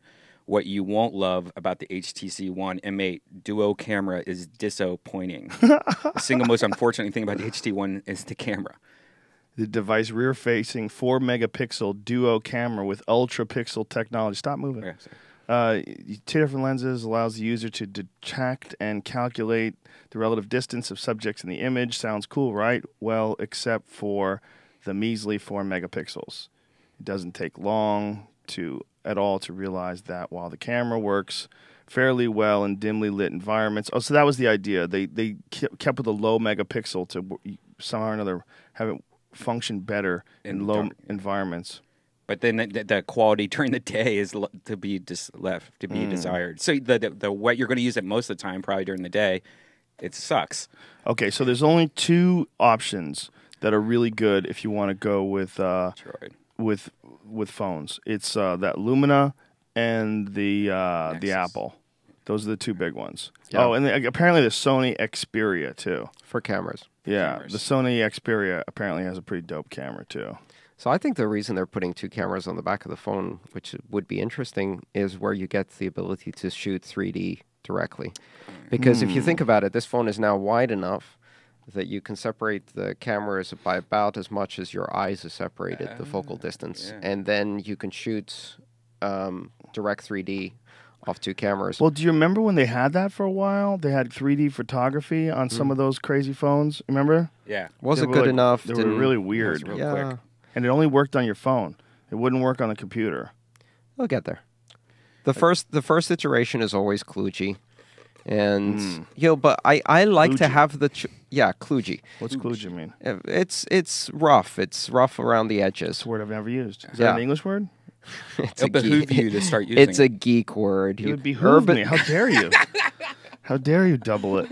Urban Dictionary. Is it? Oh, it's an urban one? Oh, okay. I don't know. It's a geek term. But I mean, it's the first iteration of a technology is always flaky, but if it's powerful and disruptive enough, then there'll be an incentive to make it better.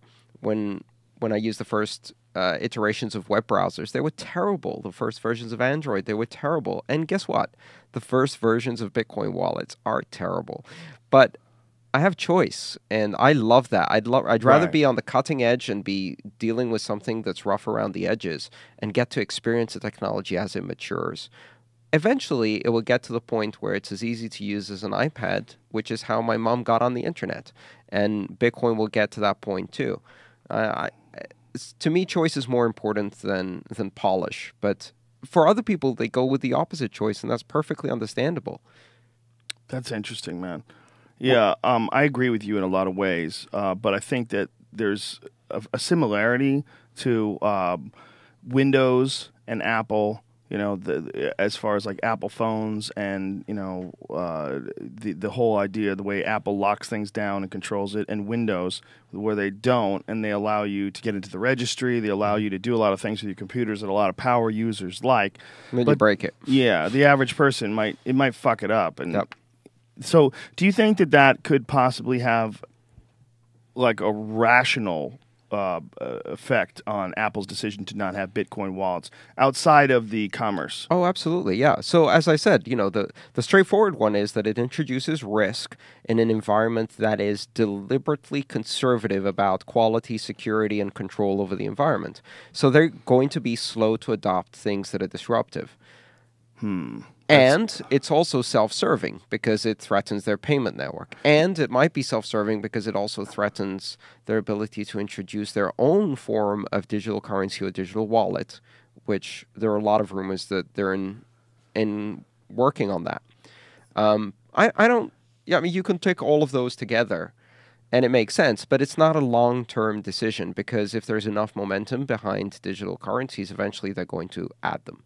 Slower than everybody else, but they will get there. Have you thought about the future and looked at like the trends, the technological trends, and tried to extrapolate like what would be the method for exchanging and controlling Bitcoin in the very near future? Is there like a better version of what these apps can provide on phones that you believe could be implemented sometime in the near future? Oh, absolutely. I mean, at the moment, you don't want to have a lot of the raw elements of the system exposed to users who don't want to learn anything about these. So right now, there's a pretty steep learning curve. If you want to understand digital cryptocurrencies, just the name alone, like cryptocurrencies, sounds so awfully geeky and weird. But if you want to understand digital money, let's start by renaming that, right? Okay. So digital money. If you want to understand digital money, you get introduced to these terms: public key, private key, encryption, address, wallet, Bitcoin address, transaction. All of these are confusing terms because they don't actually mean what you think they mean. So a Bitcoin wallet is not actually a wallet because it doesn't contain coins. It only contains the keys that allow you to unlock the coins. The coins are actually on the network. And you get into all of these things where you've picked a name, that name evokes a thought, but that thought doesn't quite match what's really happening. So it ends up confusing rather than enlightening, right? So a good name is one that tells you how this is going to work because it evokes the correct paradigm, the correct user interface design. And so we don't have that in Bitcoin yet. The words are wrong. The terminology is wrong. The user interface and user experience is still very, very geeky. And, you know, that happened on the internet. I remember watching in 1994, there's this classic segment on Good Morning America when they're like, so the thing with the @ sign, is that the internet? No, Kelly, that's email.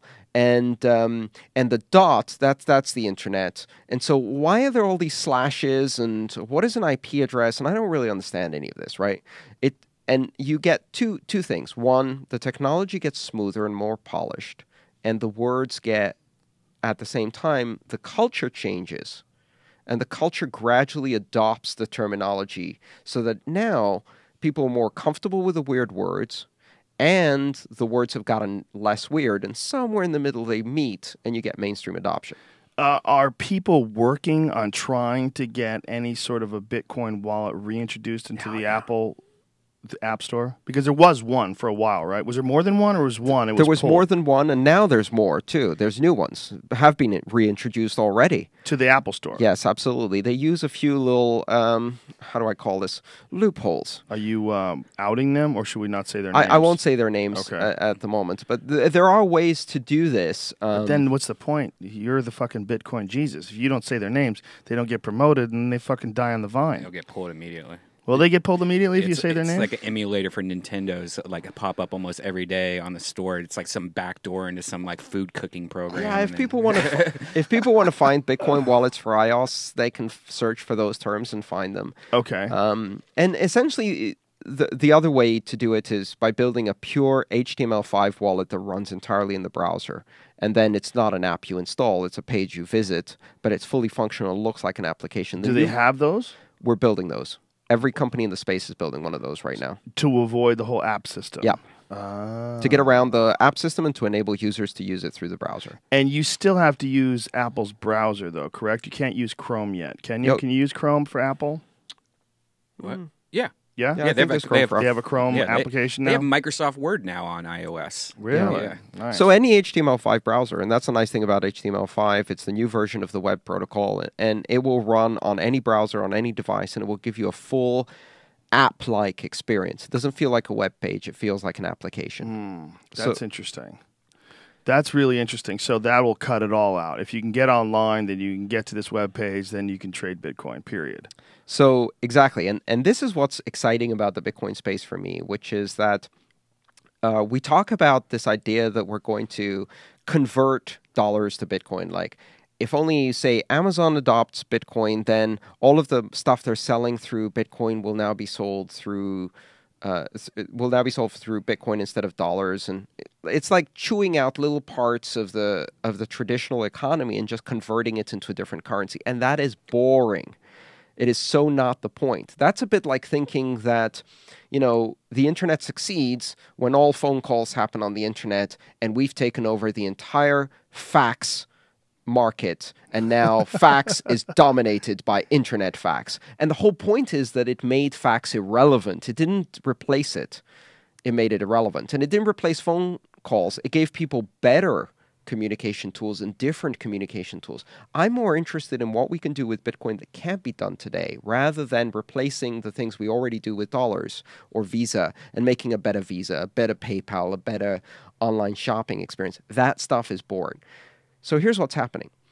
Within the Bitcoin economy, there's now hundreds of startups, and they're hiring people. We have a jobs fair in Sunnyvale on May 3rd, where we're going to have hundreds of people and dozens of companies with job openings, hiring developers and designers and marketing professionals and all kinds of things like that.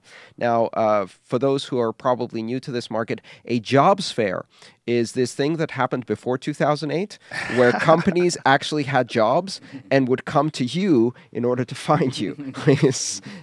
And we're doing this in Bitcoin because of this incredible spirit of innovation that's been unleashed. So if you're an entrepreneur and you look at these rough edges and you look at these difficulties in the system and you look at the fact that it's not ready for mainstream adoption, what you see is opportunity.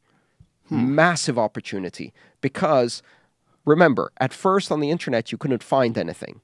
So someone said, well, how about we build a search engine? And now that's a multi-$100 billion company, right? And search became an entire industry out of a single problem. And the problem was you couldn't find anything. Now you can find everything. And so at first people said, well, the internet's never going to succeed because you can't find anything on the internet. And smart entrepreneurs took that problem and said, no, if I solve this problem, not only do I make the internet work, but I also create an entirely new industry. So right now, Bitcoin is difficult to use. But if you solve that problem, if you take, for example, the fact that a Bitcoin address is like a 37-character thing, and it's unreadable, and you hide that. Just like we no longer use IP addresses on the internet, we use nice and easy to use names. We used to use, 192.168.0.1, and I had a list in my wallet of IP addresses. If I wanted to go to the Stanford website, I had to pull out my wallet and look up their IP address. That's how it used to work. And there was no way that was going to go mainstream. So each one of these problems, each one of these rough edges, is an opportunity to create a whole new industry that does things in a different way, that reinvents financial services and that makes them new and innovative and decentralized and enables things that have never been done before. This is not about making a better shopping experience. It's about doing things we couldn't do before. And eventually, people are going to build wallets that are very easy to use and wallets that are going to be very beautifully designed. And we're beginning to see that now as all of these startups are rushing in to fill in the gaps, to polish all the rough edges, and to deliver real quality consumer products that people can take this incredible underlying power of Bitcoin and turn it into an everyday experience that a person who doesn't want to know about any of the geeky stuff, about encryption, about keys, about all of that, simply says, I want to send Joe some money. And the wallet is Joe, money, send. And all of the rest is hidden in the background. And we're getting there. And we are getting there, and it sort of mirrors what's already been done with the internet. So people can sort of see the path. It's not like it's some completely new thing that's never been done before. Like no one's ever taken something that was unbelievably complex, simplified it, made it mainstream. Online. Yeah, they have. And you could see it. So with Bitcoin, it's like the path is already lit. You just have to get people that are brave enough to step forward, and that's obviously happening. Except for one fundamental difference. We don't have to lay hundreds of thousands of miles of new copper and fiber line. Across we don't the have ocean. to build the physical infrastructure because it's already there. The internet took, a decade and a half to spread in terms of adoption, and one of the big issues was getting high-speed internet to enough people and then getting fully on all the time internet. You remember the days of dial-up? Remember modems going beep? Right. It's a car alarm, dude. I know. Now, it was impossible to get my mom to do email if she had to first turn on the computer, log on, double-click, start the dial-up, do all of this with her phone that made her phone busy so she couldn't actually use it. And it would drop off sometimes, too. You had to And then redial connect and sync the email, etc. Now, she swipes her iPad and the email is there, and she doesn't know how it works. All of this is always on. It's Wi-Fi. It's simple. Boom, done. That's the progression we're going to see. That's fascinating. what are right now, as of today? What are the changes in Bitcoin since the last time you were on? There are some really interesting things happening, I think. So let's see. It's been a while. You know, in real life, it's been 2.5 months, which in Bitcoin terms is like 2.5 years. So much has happened. It's just ridiculous. One of the interesting things we've seen is serious efforts and results in building multi-signature capabilities.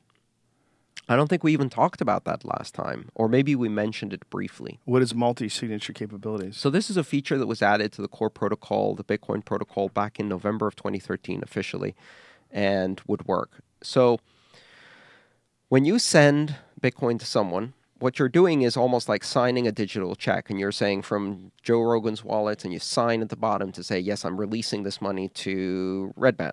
Great, so you've sent it. And the Bitcoin network will look at that signature and say, that's Joe Rogan's signature, great, so therefore now the money belongs to Redman. You've done a transaction.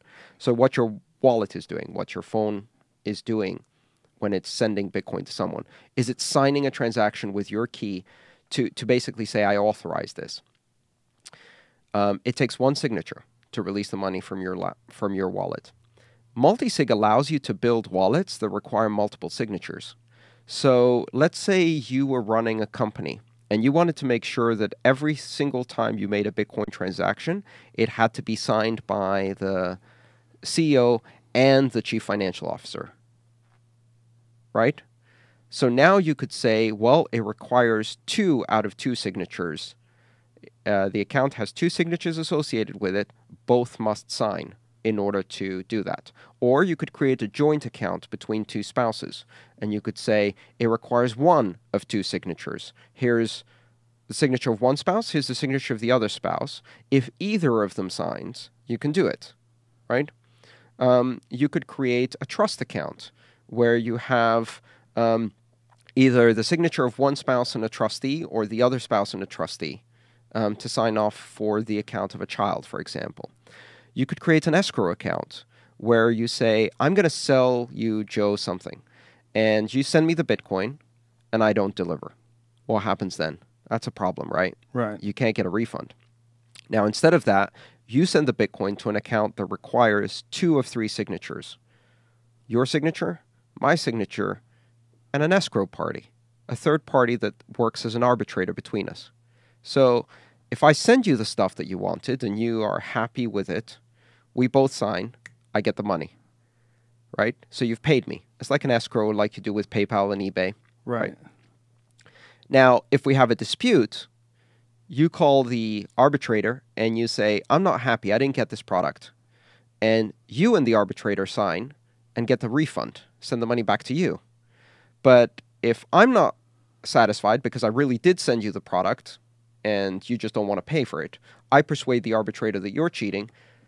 I sign it with the arbitrator, 2 out of 3 signatures, get the money to myself. So you can create these complex environments where you can do escrow, you can do trust accounts, you can have arbitration, third-party arbitration for refunds, so that you can solve problems. And you can create more complex forms of transactions that give you better security and better trust. That seems like you would really have to trust the arbitrator, and they would have to somehow or another not be in cahoots with one party. Yeah. So when you use the Visa network, you abide by Visa's arbitration rules, right? Right. So if you do a chargeback, and they're going to contact the merchant and say, well, show us a signature from this transaction, and Visa's arbitration rules apply, whether you like it or not. When you use eBay, PayPal arbitration rules apply, whether you like it or not. The means of payment determines the rules of arbitration. So that seems like a good opportunity for something like Bank of America to get involved with. Yes. PayPal could be one of the arbitrators. Do you like if you pickles? like, oh, thank you. If you like the arbitration rules of that group, you could use them. Here's the interesting thing, though. What it does is it allows you to say, I'm going to have a market of arbitration providers, all with different rules and different levels of trust, and some of them will have very good reviews because people had good experiences with them. And some of them are specialized in real estate, and some of them are specialized in auction markets, and some of them are specialized in antiques, and some of them are specialized in art. appraisal. And so I'm doing a transaction with you and I want to buy an antique. I'm going to list 200 antique arbitrators. I'm going to pick the one with the highest level of reviews. He's an expert in appraising antiques. He's going to do a good job for us. We agree that's the one we want to use. Now it opens up all of these possibilities, and it creates a whole new market for these services. So you've taken trust that was centralized in someone like PayPal. You didn't have a choice but to use their arbitration. And you decentralize it, and now you have a market where the buyer and the seller can decide what rules apply. So do you believe that this is very similar to what we were talking about before with banks, that one person just has to do it, start profiting on it, and then the rush will be for all the others to sort of join in on the bandwagon? There's already an arbitration market where lawyers and real estate agents and others are providing arbitration services for a small transaction fee, like 0.1% of the transaction, in order to provide escrow capabilities. And you can do that when you buy something with Bitcoin. You can now use escrow. And this is all within the last time you were here? The technology was nascent and the services were still being built, and now they're being built faster. So that 2 months really is like 2 years. Yeah. Let me give you another example, which is really cool. A lot of people are worried about their Bitcoin being stolen from their wallet because of a hack. So one of the ways you can use multisig, which is very interesting, is to have a 2 of 3 account. And what I mean by 2 of 3, it means it has 3 signatures registered, and you require at least 2 of those 3 signatures in order to authorize a transaction. You keep one, you keep another one as a backup, print it on paper, put it in a safe. That's your recovery in case something goes wrong. And then you give the third signature to a service that checks every transaction for risk. And what they do is when you make a payment, they look at the merchant that you paid, they look at their history. They look at what kind of amount it is. Is this usual? Is it like $10 and you normally spend that? Or did you just suddenly try to transfer $500,000 out of your account and wipe it clean to a random address they've never seen before? And so based on that, they're going to risk score it, and then they're going to call you. They're going to send you a text message and say, we're seeing a transaction here you've requested for $2,500 to a merchant we've never seen before that you normally don't do. Are you sure? Respond 1 for authorizing this transaction, respond 2 to cancel it. And if it's a really big one, maybe they're going to call you on the phone and you're going to speak to Jim, and Jim is going to say, can you please give me the last 4 of your social? I want to check this, whatever. You can reintroduce some of the fraud prevention systems that banks do. But the really cool thing is, now that's a market. Instead of having to do it with your payment provider, you can pick who gives you a risk service.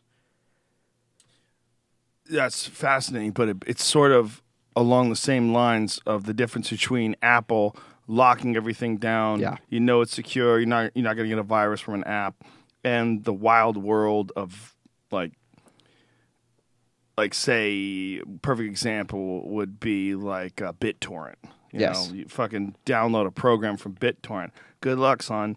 Better cross your fingers because you never know what the hell you're going to get, right? So here's the thing. I mean, by the way, these pickles are goddamn delicious. If you want a pickle, Grillo's Pickles, send us some pickles. They're amazing. Have you had the sweet ones? Yes, they're my favorite. You want one? Can the normal Joe go over and buy Grillo's pickles, or is there a website, or is it just like local shit only people? Yeah, no, you can get them delivered. Grillo'sPickles.com delivers now. They're the nicest guys ever, too. They came to our show in Boston. He gave out free pickles to the whole crowd. Dude brought like $1 million worth of pickles and handed it out to 2,000 people. It's all fresh, too. They take Bitcoin? They should.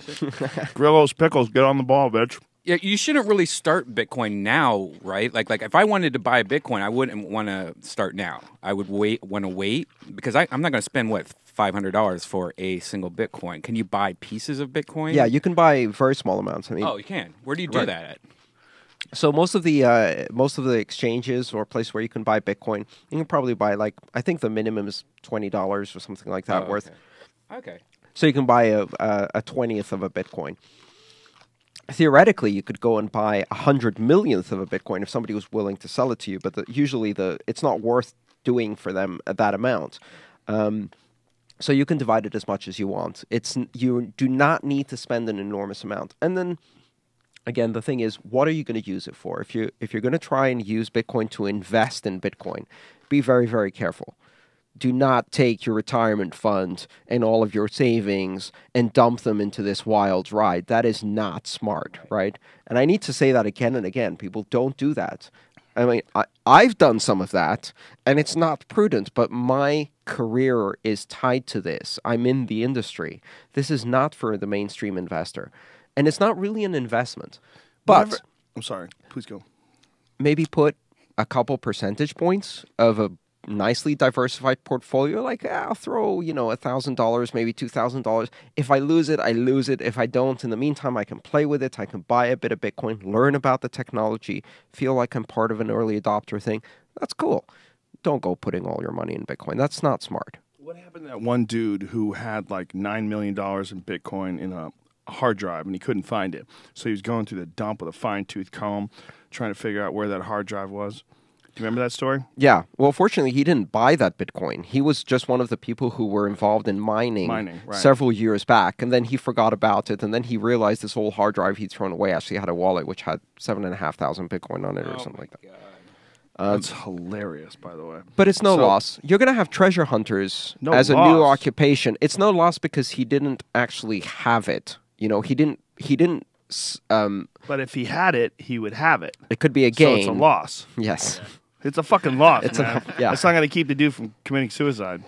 Well, I think it's going to create a whole new treasure hunting business. People are going to start, and already we've seen this. People buy old computers on eBay, go through the hard drives and find wallets on them. Yeah, or porn, or financial information, identity theft stuff. Yeah. You got to be. People need to know that too. If you get rid of a hard drive, you got to wipe that bitch clean. You have to do more than that. Like you gave me a bunch of your hard drives, I wiped them clean, but I still didn't throw them away because I know that there's programs out there that could just do that. So now I'm thinking, like, what do? Just dip them in acid, or we should shoot them. Yeah, let's take them to the I'll range shoot and shoot them. That'd be fun. Let's do it. Let's do it. All right. While we're having this conversation, at the very moment we're having this conversation, my watch keeps buzzing every now and then.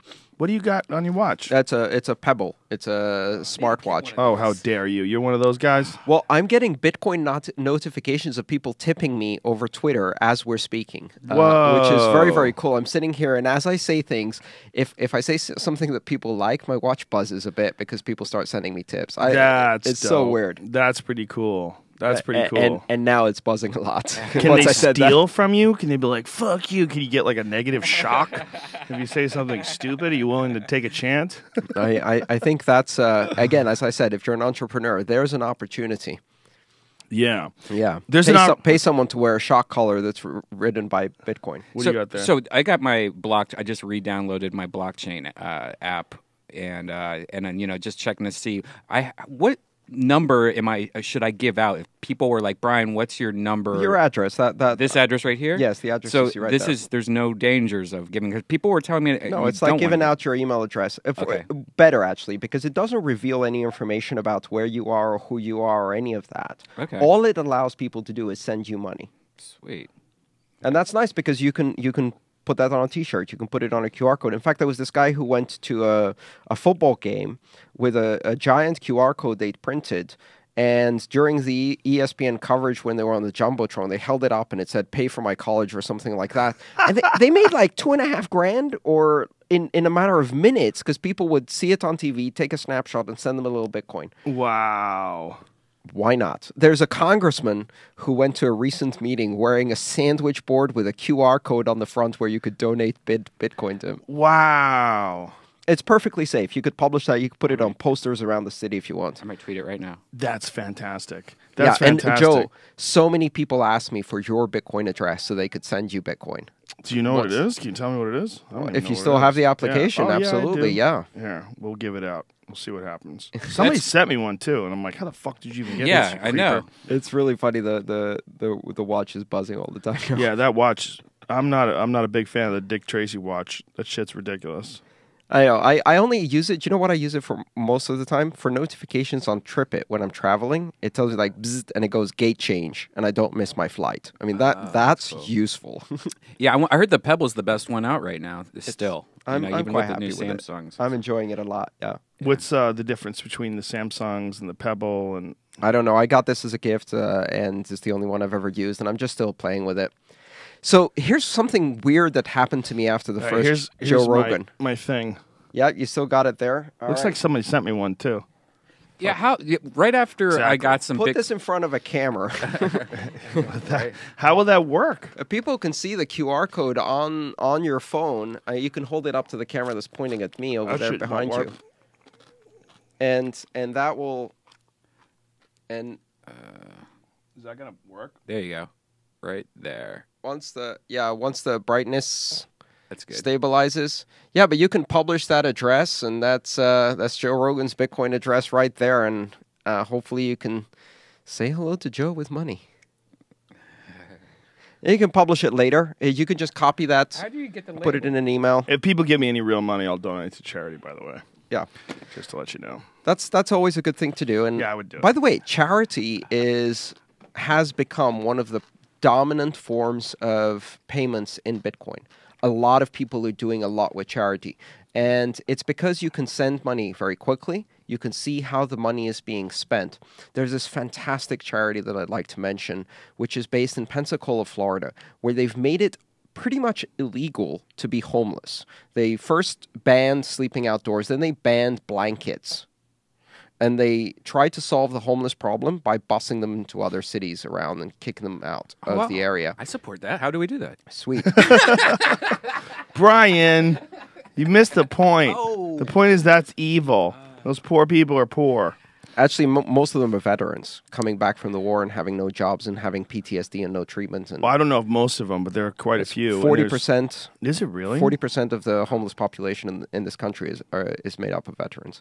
That's a shame. That's So really- Jason King from Sean's Outpost, seansoutpost.com, started collecting money with Bitcoin and used that money last year in the first year of the charity to feed 60,000 meals to the homeless people of Pensacola, Florida. That's and incredible. managed to create fundraising events from all around the world and to convert that money very effectively into food for people who desperately need it. And that's just one example. There's a lot of charity. BitGive, the BitGive Foundation, which coordinates charitable giving, 100 Bitcoins, which is a charity that will literally give 100 Bitcoins to any charity that wants to take Bitcoin. They've raised the money, and now they're trying to find charities to give the money away to. How can I mean, that was just an image. That thing was just an image. The Bitcoin. The barcode? Yeah, whatever it is. Yeah. How would I put that online? So I can Screenshot it. I've received one. Screenshot. Yeah. I've received one 0.01 Bitcoin. it's already happening. Approximately $4.92. 420. Oh shit, my phone's blowing up. I This just got 5 Bitcoins or 5 donations just from that stupid image. That's incredible. What if I put that image online? How do you make a screenshot with an Android phone? Well, Does no. anybody Instead know? of I can send you a QR code that corresponds to your address. It's fairly easy for me to generate it. You can share that QR code through the application, or you can just post the address above it. The QR code is just the address. It's the same number that starts with a 1. That long series of digits is just in the form of a barcode to make it easier. I need to find out how you screenshot with a Galaxy Note 3. I use mine. There's different ways you can do it. Mine, I just swipe my hand from left to right over the screen. Really? Yeah, You and it do takes a that? screenshot. But I think I chose to do that through the settings. There's got to be a way, right? Yeah, there is. But there's got to be like an easier way. Yeah. There's like a button you press or something like that. Open settings, motions and gestures. Oh, that's the only way to do it? Huh. It's That's S5. doesn't always work. Yeah. Before we're done with the show, I'll get that barcode ready for you. You could post it on this show and see what happens. Oh, okay. You press the power button and the home button at the same time. So how did he There it get goes. How did he get that cool bar on his? The barcode? Yeah. You just touch the barcode on the home screen of your application, Okay. All right. I'm and it gonna will make it bigger. send this image. I'm gonna put it on Instagram, and then we'll see what's up. Let's see if this does something. If you click on the receive button, red band, Yeah. and then I think it's one of the tabs at the bottom, and then when you do, you've got the problem is they won't let us make new iPhone applications because it's lagging behind. I mean, there you go. At least they still let me download it, though, because I got a new iPhone the other day, and it still let me download the old program off the iTunes store. Oh, maybe because you already had it on your Yeah. iTunes. Yeah, That's if you already own something, you're still allowed to re-download it somehow. Really? Yeah. So even if it's gone? Yeah. That's interesting. Yeah, it's kind of like so people that spent money on something, they still own that product, so they can't really take it away. Okay, I just Instagrammed it, which means it also went to my Twitter and my Facebook, so almost 2 million people have access to that image right now. Let's see if my phone explodes. I've had that happen with an explosion. So let me tell you a great story of fundraising using Bitcoin. Did you hear about this story with Newsweek where they came out and said, we found the creator of Bitcoin, Satoshi Nakamoto? That's the thing I wanted to talk to you about most today. Great. That poor bastard. I have a great story for you exactly about what happened, and we've got a video online to share as well. Okay. So I was at a conference the morning I found out about this, and I looked into it. And a lot of people in the Bitcoin space are interested in who Satoshi Nakamoto is. There's been a lot of research. I think we should leave the person alone, and it's probably not going to be good to find out who it is because all it's going to do is smear that person. They're going to try and smear him. So I would rather not know because it doesn't matter. The math is what matters, not who it is. But people are obviously curious. When I found out about this person in the Los Angeles area that was fingered by Newsweek as Satoshi Nakamoto, then, and by the way, I don't want to create more publicity for this poor man because he is not Satoshi. And it's become abundantly clear. We've got a lot of writing by the original creator of Bitcoin, and it doesn't match any of the style of... It's beginning My phone to is pour on in. constant vibrate right now. Listen. Yes. Listen. It's just constantly vibrating. Make it happen, Bitcoin community. I'm counting on you. That's all Bitcoin coming in right now. Yeah. Dollar bills, yo. That's awesome. Justin Wren, Fight for the Forgotten. You're getting all this money, dude. Justin Wren, our pal that's in the Congo. Oh. I'll send all the Thank money to you. him. That's great. Exactly. Yeah, he's a great guy who's living in the Congo right now, and he builds wells for these pygmies. He gets them medicine. This poor guy he's gotten horrible diseases while he's been down there. He had dengue fever. He almost fucking died, and he is dedicating his entire life to do this. So I will donate all of this to my friend Justin. And it's going to keep coming in. So... Holy shit, dude. This is nuts. Okay, so the... This is pure madness. Want to feel my phone? Dude, can I sit on it? Put it up your ass. I have a hungry ass, so it's coming in. This is ridiculous. There's a big community out there, and they're very generous. Yeah, no, they most certainly are. I'm not kidding, ladies and gentlemen. I got about 100 donations in the past minute. wow. And you My didn't phone need can't to even make... keep up. You didn't need to make any arrangements with these people. There was no banks involved. There was nothing. It was just direct from them to you. Boom. Charity happening in real time. Yeah, this is crazy. It's cool. Yeah, this is madness, man. Can't wait to steal it Some from you people are later. donating real money, too. You can't steal my Bitcoin, dude. Are you a hacker? I've What received are you doing? I've received donations that in some cases exceeded $3,000 in a single donation for a charitable cause. That's incredible. Okay, people are sending me like $20. It's crazy. Yeah. Like there's a lot of them, man. Not like a few. Like a lot of them that are like $20 because it tells you what it is approximately. Yeah. By today's standard when it pops up. This is nuts, man. I better shut my fucking phone off. I'm gonna run out of Goodbye, batteries. battery. Just close the program. On Samsung, you have to hold it down, Yeah, I know turn it to the task left. manager. It's a I know task all that. How dare you? Don't fucking shut up, dude. You don't know shit. Yeah, Fucking, you're an Apple fanboy. You know that? How about that, bro? I'll just turn in mine. You're a fucking Apple I'll fanboy. undo mine by just going beep. There, I'm done. Ah, fuck you. Well, you task manager, you just press close all. You don't even have that option on the iPhone. Suck upon it. You don't even have a task manager, bitch. You can't just shut them all off. What's that noise? Yeah, somebody hacked your shit. They started playing gay music. What's that? Bitcoin's face, the cover of Newsweek. So this is a story that Newsweek broke About that guy. About that guy in Los bastard. Angeles. And here's the funny story. So his name is Satoshi Nakamoto. Actually, it's Dorian Percival Satoshi Nakamoto. He doesn't go by Satoshi, he goes by Dorian. And he's not the creator of Bitcoin. There's no doubt in anyone's mind at this point. Newsweek fucked up big time. And they got it wrong. And worse, they doxed him, as we say on the internet. They produced pictures of his home address and his car registration plate. And so he got swamped. And not just by journalists. He got swamped by crazies, by really crazy, dangerous people who suddenly thought he was a rich person and wanted a piece of the action.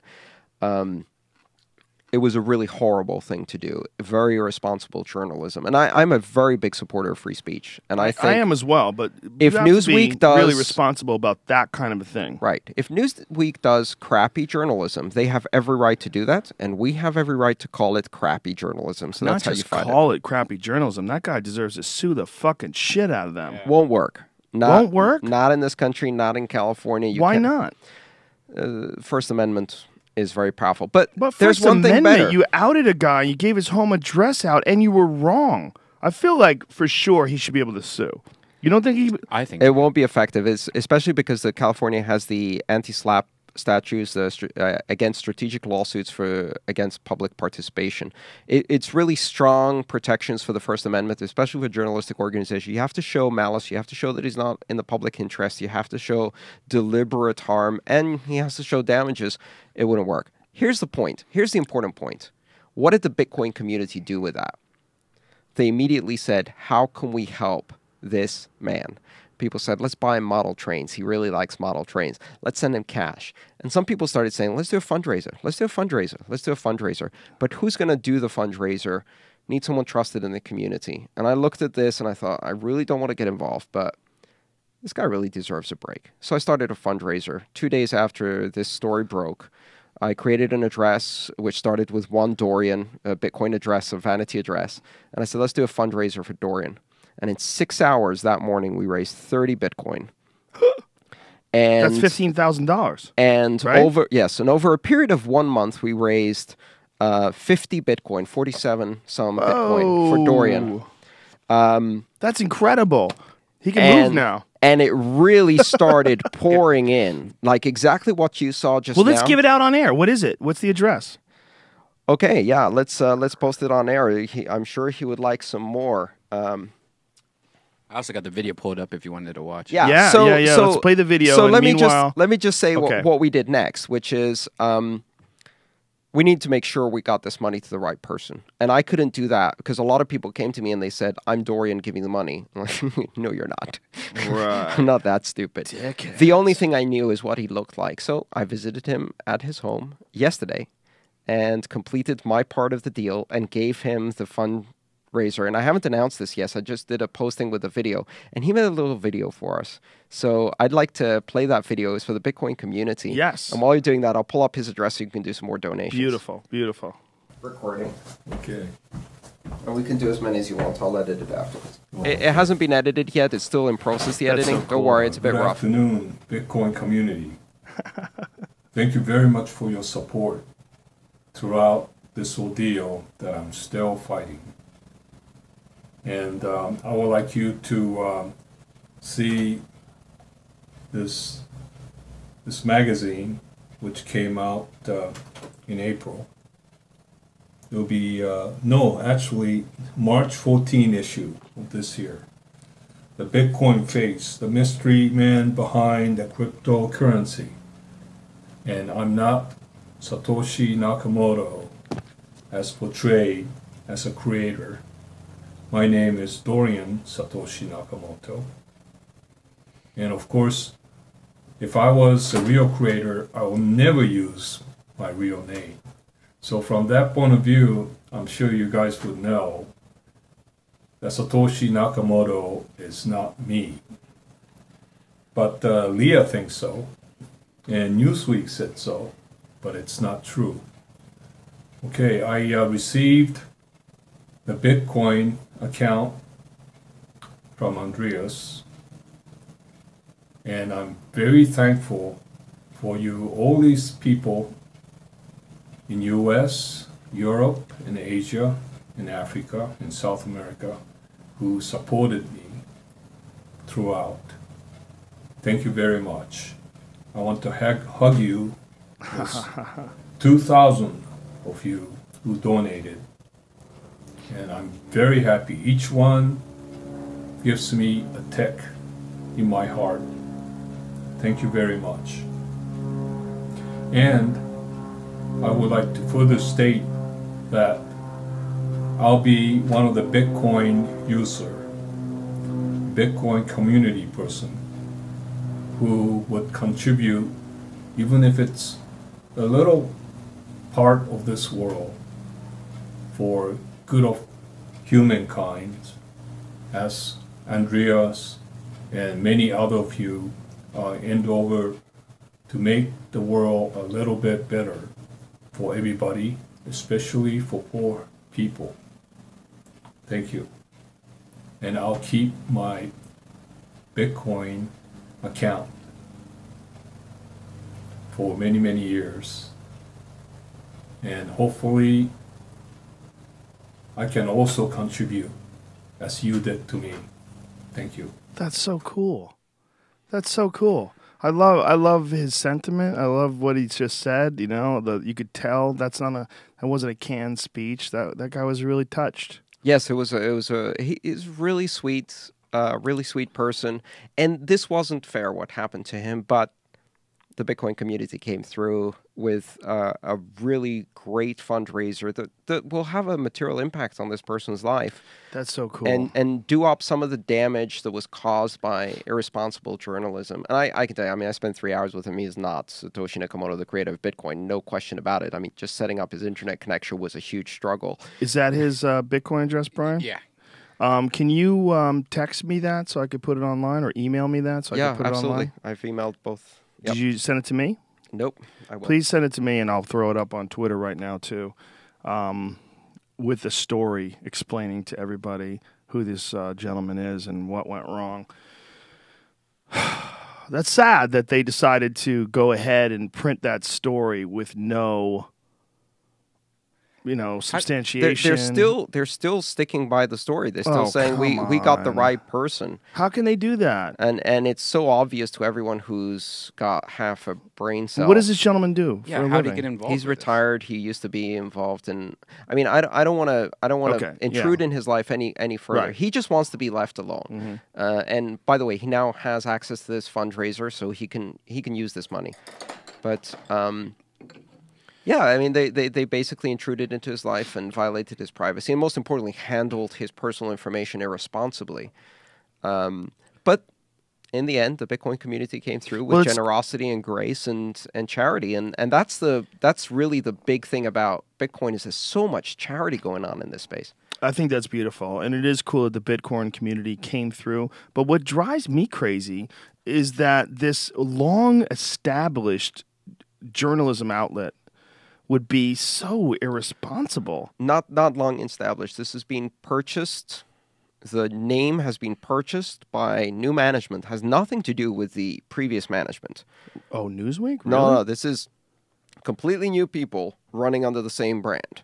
When did this happen? And now you know exactly what kind of quality journalism they put out, which is yellow trash. So they're just trying to make money. They're just trying to sell magazines at whatever cost. Do you think they knew that this guy? Do you think they're sticking by their story because he can't prove it? Do you think they're just trying to not be responsible for their actions, or not be, financially responsible for any damages that he might have suffered? They make money either way. They make money. They make clicks either way. The more controversy around it, it doesn't really matter at this point. That's very disappointing. So this is a new thing. People that have bought Newsweek. This is fairly new. Yeah, this came out on the 14th of March. I mean the purchase of Newsweek. Yes, this is their launch edition. This is what they launched That's why with. they're not going back. This is what they launched with.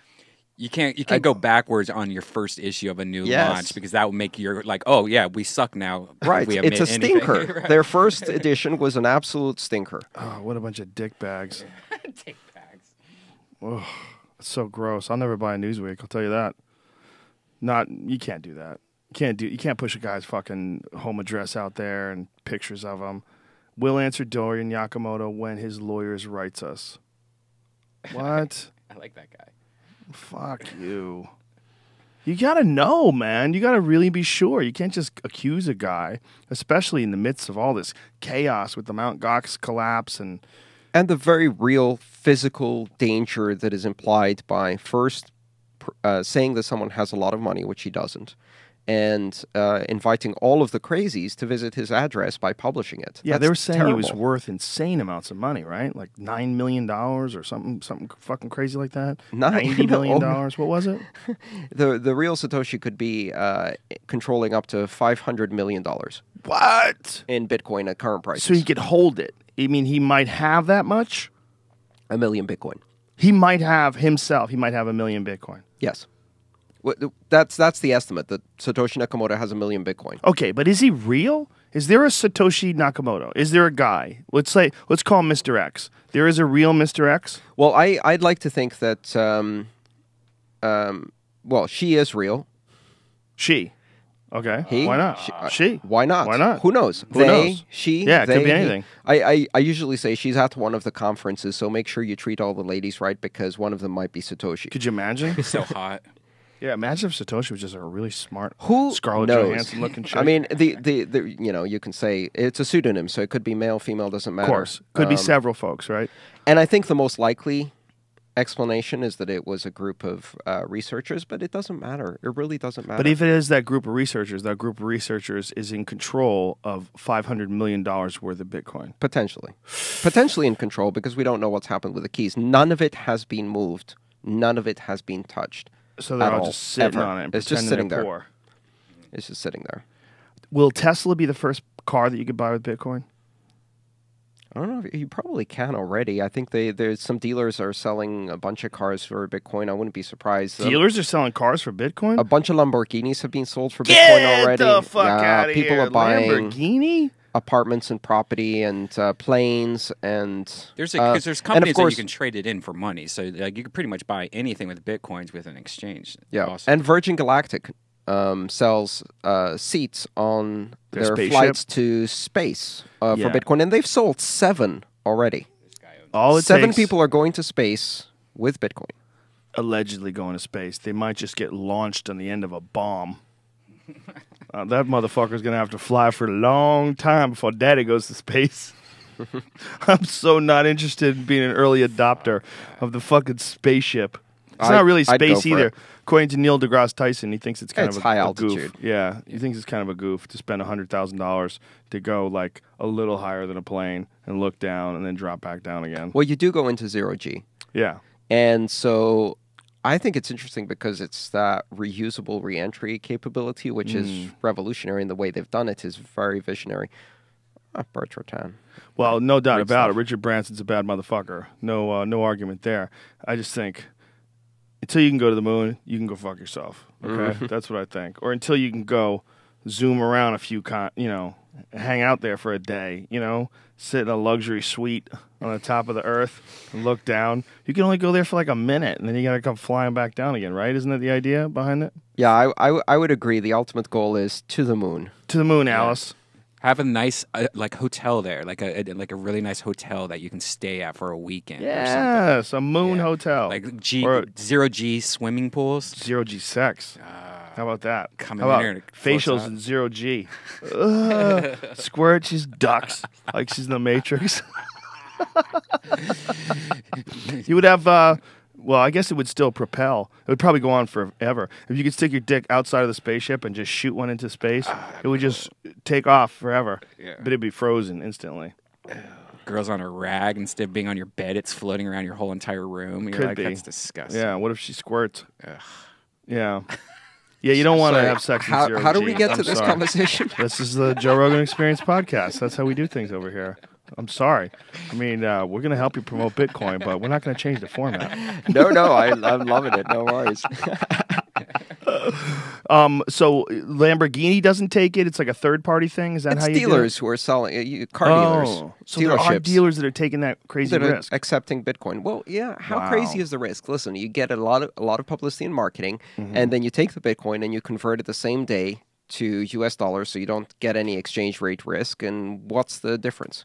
Nothing. That's a good point. It's a very good point. That's what a lot of merchants are doing. I kind of see it, but man, I would put a tap on it. You know, if it was my dealership, I'd say we're allowed to sell one a month with Bitcoin. Everything else has to be with good old American dollars backed by blood and eagles. You know, you can't you can't just bank the whole thing on these weird digital currencies. I bet I'm gonna be sending Justin Wren $1,000 by the end of this day. Yeah, it I'm might not be a lot more bullshitting. than that. I don't know. I'm gonna have to decipher it. I'm gonna need your help. Yeah. After this absolutely. podcast is over, we're going to have to go over how much I need to write a check for. Well, I'm going to leave the money in there, though. So if you keep sending it to him, he'll keep getting money. What else has happened in the last 2.5 months besides these really fantastic innovations that you're excited about? Well, there's the whole environment, which is weird in terms of media and regulation. It's been good news, bad news, good news, bad news. Bit Like of a with the roller China coaster. thing you were talking about? Yeah. China's banning it, not banning it. Russia's banning it, not banning it. Vietnam's banning it, not banning it. And this is really funny because, of course, the countries in which these iron fist bans are happening are the countries where the rule of law is least respected. It's so true, right? Right? So it's like Putin banned it. Well, you know what? Hard dollars were banned in the 80s in Russia. You were not allowed to have foreign currency, hard currency throughout the Soviet Union. It was banned, very, very, very seriously banned. Guess who started stuffing their suitcases with hard dollars first? The Politburo. Of course. And then the army generals, and then the cops, and then all of the people who in those countries are above the law. And then the people who are below the law then bribe the people who are above the law, in dollars, of course, to also hold dollars, and the whole thing becomes a mockery. Putin is like a gigantic Russian version of John Gotti. You know? He really is. Like, you remember how Gotti was, like, so flamboyant about the fact that he was the head of the mob? Like, the heads of the mob before Gotti were, like, real secretive. There was that guy, Vincent the Chin Gajanti, or however you say his name, who would walk around the neighborhood pretending to be crazy. He would wear a bathrobe and slippers, and they wouldn't even, like, say his name because he told everybody that everything was being tapped all the time. So don't ever say my name. When you're talking about me, point to your chin. So people would just, like, go, and, he's not going to take that. He's going to, he's going to want to do something for our friend. So, That's a good idea. They would point to their chin because his name Wow. was Vincent the Chin Gajanti or Gigante or whatever the hell it was. But then Gotti came along and was wearing fucking $10,000 suits and, just was an obvious mobster and had obvious mobsters with him, and there was public hits and all this crazy shit, and everybody loved him because he was the face of the mob. This Putin guy is sort of like that in a way, but on a crazier scale because he's running a whole country. I mean, he's essentially just grabbed the whole country. And not just that. Here's the little secret. I think the thing that most people miss is the elephant in the room, and that's Gazprom. That's what? Natural gas. Natural gas. Yeah. Gazprom. So basically, they've nationalized the gas industry. The gas industry then supplies natural gas, which is one of the ways that we've avoided the impact of peak oil and energy constriction that is killing worldwide economies right now because oil's gotten vastly expensive, but gas got cheaper because of fracking and other things. And Gazprom produces most of the gas in the world, so much so that they supply all of Europe with natural gas. And they supply them through pipelines that go through which country? Afghanistan. The Ukraine and Afghanistan and various other places. But the line of pipelines of gas are the hotspots of war and civil war and occupation all across Eastern Europe. And right now, there's this huge power play going on around the Ukraine. And a lot of that has to do with the routes of gas. And it's a massive geopolitical power play between world powers. And Putin can basically say, we just double the price of gas in the Ukraine, which is exactly what they did. I think they quadrupled it, in fact, which plunged the country into a recession. And then they said to Europe, you don't threaten us with sanctions. We're going to turn off your gas. And if you do, all of you are going into recession because that's the only form of cheap energy you have. Are we going to go into World War III? It seems like some weird shit is happening. Japan is upping its military now. Its navy is getting larger and larger by the day, and they're changing their whole policy as far as how they deal with other countries because China is encroaching on a lot of these islands that Japan has been controlling. And it seems to me like more and more every day that powers are moving into position to dominate portions of the world, and it seems like some shit is about to happen. The era of cheap energy is over, and the world has to reshuffle to accept that fact. Cheap peak oil changes everything. You can't sustain the same consumerist behavior in developed countries, and that, together with climate change, it's a combination that creates upheaval all around the world. And at the same time, you have the world's worst currency crisis in 3 generations. And we are currently living through the most significant currency crisis with dozens of countries suffering from hyperinflation with their currencies about to collapse. Europe and the euro hanging from a thread, the British sterling hanging from a thread, and the US dollar going crazy with printing. And into that environment, you now have Bitcoin. It's a really interesting time to live in because there's so much change going on. Is an escort service that accepts Bitcoin? Yes. Oh, Brian is very excited now. Did you put up your Bitcoin address? Yeah. You should say that I'll donate it all to Justin Wren. You'll donate it all to hookers. Corvette. To all, Lexus. Lexus. So I'm glad we didn't get very far with a conversation about empowering the poor and discussions about the good Bitcoin can do before Brian dumped us into an escort all site. Well and good. It's nice to empower the poor, but guess who else is poor? Hookers. Yeah. No, I see what you're saying. Well, I think that's actually, certainly the best way to do it. One thing that you can say about that particular case is that women in those professions are exploited by the men who... Take that down, Brian. You can't do that. You can't just sneakily post that. Put it on your Twitter, you fuck. Put it on your Twitter and I'll retweet it. Okay. Sorry. You're right. They're exploited, and this might all give the money flows to the men who control and exploit them, right? And so Bitcoin is being used already in many cases for women to be able to keep control of their money, so it can't be stolen by pimps and exploitive boyfriends and hustlers and all of the other criminals who are around them who take advantage of these women. So actually, it is quite an empowering technology, even in that particular occupation or related occupations. I was having this conversation on Twitter, and people were teasing me, so I did a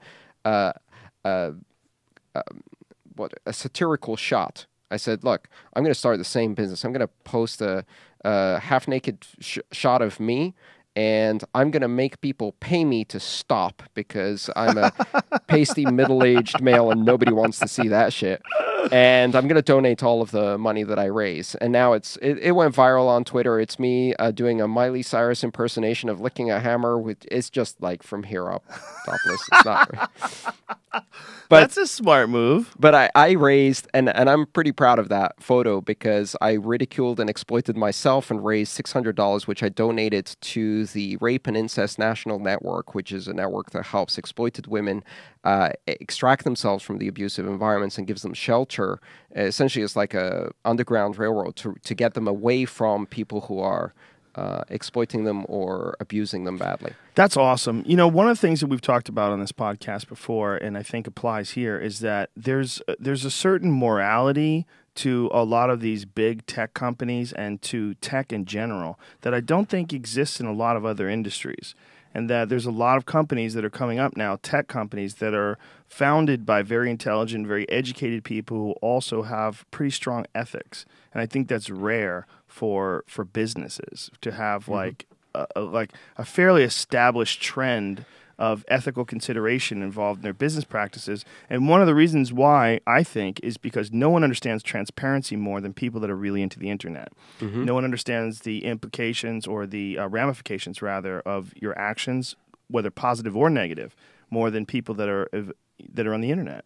What are you looking up? I'm waiting for Red Band to pull up some embarrassing photos any moment. No. Any moment. Is he gonna do that? Do you have that? Embarrassing photos? Well, the picture that he was talking about. Oh him no, licking a hammer. don't. No. Oh, thank you. not? See. Well, He's being really nice to me today. He's Thank a you. sweetie. I He's really nice do to appreciate everybody. that. He's always nice. Believe me. I did read, though, I was doing some research about the IP thing, because that's the only thing I did have. But there is some people saying that you could find the IP if you were devoted to it. Like, meaning if I really wanted to find out what your IP address using the Bitcoin currency, I could just probably figure it out if I was really detailed about it. No, you can't. I think that's entirely wrong, because if you were doing transactions, those transactions would be communicated across the peer-to-peer network, kind of like BitTorrent, and they spread through that peer-to-peer network in such a way that you can't even trace where the transaction happened. But in your particular case, you're not even doing any transactions. There is no way to associate a Bitcoin address to an IP address unless you're monitoring that person's specific communication. So, for example, if someone's monitoring your laptop, they can figure out you're connected to that IP address. But guess what? If they're monitoring your laptop, they already know that. It's not so hard. But just monitoring the Bitcoin network, you cannot associate Bitcoin addresses to IP addresses. I'm putting up Dorian Nakamoto's. I retweeted yours, Brian, and contribute to Dorian Nakamoto. How do you spell Dorian? Dorian, Dorian, and Nakamoto. Yes, exactly how you hear it. Do you know who Dan Kaminsky is? Chief scientist for DKH. He wrote in 2011 that you could do that, and that's what I was basing my findings on. He said that unless you are very careful in the way you use Bitcoin and you have the technical know-how to use it with other anonymizing technologies like Tor or I2P, you should assume that a persistent, motivated attacker will be able to associate your IP address with your Bitcoin transactions. Yeah, someone's gonna get my fucking IP address. Dan's Black Hat 2011 talk. Yeah, and that's not they're not associating the IP address, the Bitcoin address, because it's in the network. What we're talking about there is a determined attacker who's conducting surveillance of the entire network and has the resources to track down what's happening. And so people say that Bitcoin is anonymous, but in fact it's not. It's pseudonymous and loosely pseudonymous. That means that if you conduct activities with Bitcoin that associate your Bitcoin address to other things, like, for example, you use it to buy something and then that something gets shipped to your home. Well, now you tied that Bitcoin address to your physical address, right? Or I have a donation address that I publish. Everybody knows that's my address. Now, if I take money from that Bitcoin address, which is my donation address, and I move it into my wallet that I use to spend on other things, now everyone can track that step by step and know, well, that's my wallet, and then track everything that goes out of that wallet. So I have to take some basic privacy precautions to protect against that. Now, would there be, just because like it's kind of like an account number, I guess, like at a bank, like you said. Now, is there technology or is there hackers that can take knowing your account number and recreate it in a program that makes it seem like you are that person and like transfer money out of that account? No, because the address itself is essentially one part of an encryption key, and the other part of the pair of keys, the private key, is the thing you have on your phone wallet, right? That's the secret. That's the thing that allows you to sign transactions. And the whole basis of cryptography, of encryption systems, is that you can't go from the public address to the private secret. You can't go backwards. You can go from the private secret, you can recreate the public address, but you can't go backwards. That is the whole basis. That technology is the same technology that's used to secure bank networks. It's the same technology that's used to secure Tomahawk missiles. It's the same technology that's used to secure everything. And so you can rest assured that the cryptography at the core of Bitcoin is solid because it's used across all of the other industries. So you'd be better off like, hey, you want to charge my phone on your laptop, and then you just download their phone and then re-upload it on your phone, and then you have their wallet. You should if you provide so that's why you criminal have masterminds with a blueprint. So that's why you have a password on that application, so that if you steal the data of that application, it's encrypted and you can't see the keys that are underneath. Right. That's what the PIN number and password do. And I have a secondary password that also prevents from spending, specifically for spending. All right, man. You want to do this again in 3 months?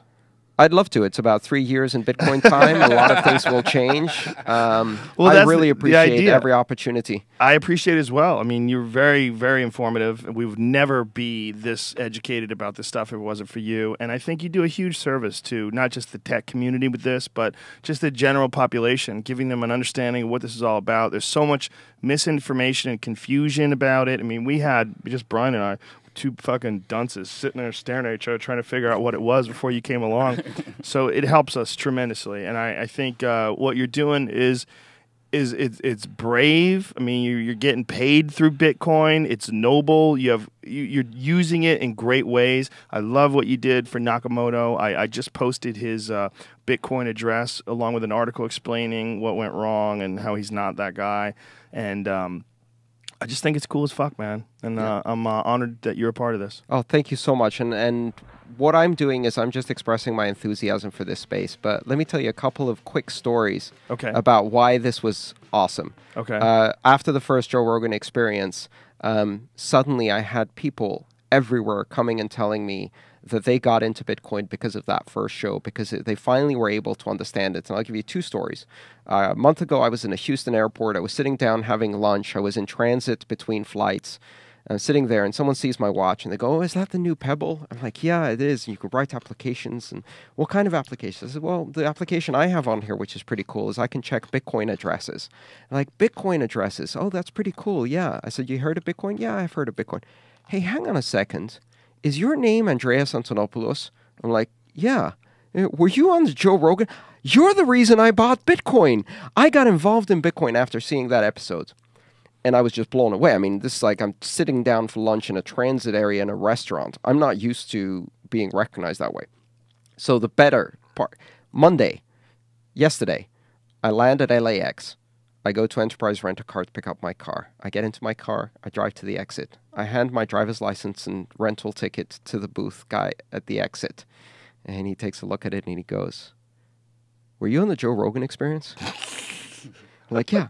You're the reason I bought Bitcoin. You're the reason I got into Bitcoin, and I follow you on Twitter, and the Joe Rogan Experience got me into Bitcoin." This story has repeated a dozen times for me, and not just from 15,000 people on Twitter who started following me after the first show and who got excited about Bitcoin, but complete strangers in the street and things like that. And yes, I get my share of crazies and stalkers and all of that, and it doesn't matter because the vast majority is such a positive experience. And what everyone says is that you asked really great questions. You asked the everyman questions, the question everybody wanted to ask, the simple questions that to try to understand and grasp this topic. And for me, that was a wonderful opportunity. So thank you. Thank you. Listen, the beautiful thing about having a podcast is nobody brings anything on the show that I'm not interested in. It's not like a network demands that I interview this guy who's on this sitcom or something like that. If I'm talking to somebody, it's because the subject is fascinating and it's actually something I'm truly interested in. And that's not having all those sort of like ladders and steps that you have to climb to put content out is really what it's all about. And in a way that sort of mirrors what Bitcoin is. It's cutting out all the steps that are unnecessary between human beings interacting with each other, whether it's exchanging money or exchanging ideas and information. It's essentially, a lot of it is along the same trend, and it's all along the same lines. Yeah, let's get you selling your products on it and the other sites with we'll make it happen with Bitcoin. HigherPrimate.com. Yeah. Oh, by the way, HigherPrimate.com has new shit in. Higher Primate, we just restocked it. We have a bunch of new T-shirts in now, and we have JRE T-shirts that are the logo that's on my Twitter page. That's the newest one, both in color and in black. All right. We're out of here, you fucks. We'll see you guys next week. Follow Andreas Antonopoulos on Twitter, please. My podcast, letstalkbitcoin.com. shit. Yes, and is that on iTunes as well? Yes, it is. Let's How Talk many Bitcoin. Episodes do you have out there? 100. We just celebrated 100 episodes Jesus since April. Louises, 100 episodes of Bitcoin. You're like, I can't get enough Bitcoin information. Yes, you can, motherfucker. Yes, you can. You can get 100 goddamn podcasts on it. AANTONOP. That is his Twitter handle. AANTONOP. Thank you, sir. Thank you. We're honored to have you on. Every 3 months, right? Yep. 3 months. 3 You years got in it. Bitcoin. All right. And we will see you guys next week. Next week, I've got a lot of great guests. I've got Steve Maxwell, world-famous strength and conditioning coach. He's on Monday. Dave Attell, Greg Fitzsimmons. And then next Friday night, I'm at the Lobero Theater in Santa Barbara with Mad Flavor, a.k.a. Joey Coco Diaz. Almost sold out. Wow. So don't be slipping, Santa Barbara. Okay. Thanks to our sponsors. Thanks to... Today was LegalZoom, right? LegalZoom.com. Did you have something to say? Are you throwing it? I was just going to say, this Friday I'll be in Tucson with Sam Tripoli, and then Saturday in Phoenix with Sam Tripoli. Oh, beautiful. DeathSquad.tv for ticks. Oh, beautiful. What are you guys doing? You doing like clubs out there? Yeah, Do you we're know what doing place? Hotel Congress in Tucson, which is this really badass like hotel that's I've haunted never been and to stuff Tucson. like that. I heard it's badass. I think doesn't Doug live near there? Yes, close. Wow. You could drive there. Not that close, but like an hour and a half or something like that. That's cool. Is Tucson? Is that place? How many does that seat? I want to say it's like 150, 200. I don't know. Cool. And they do shows there on the regular? Yeah. Dope. Yeah. All right.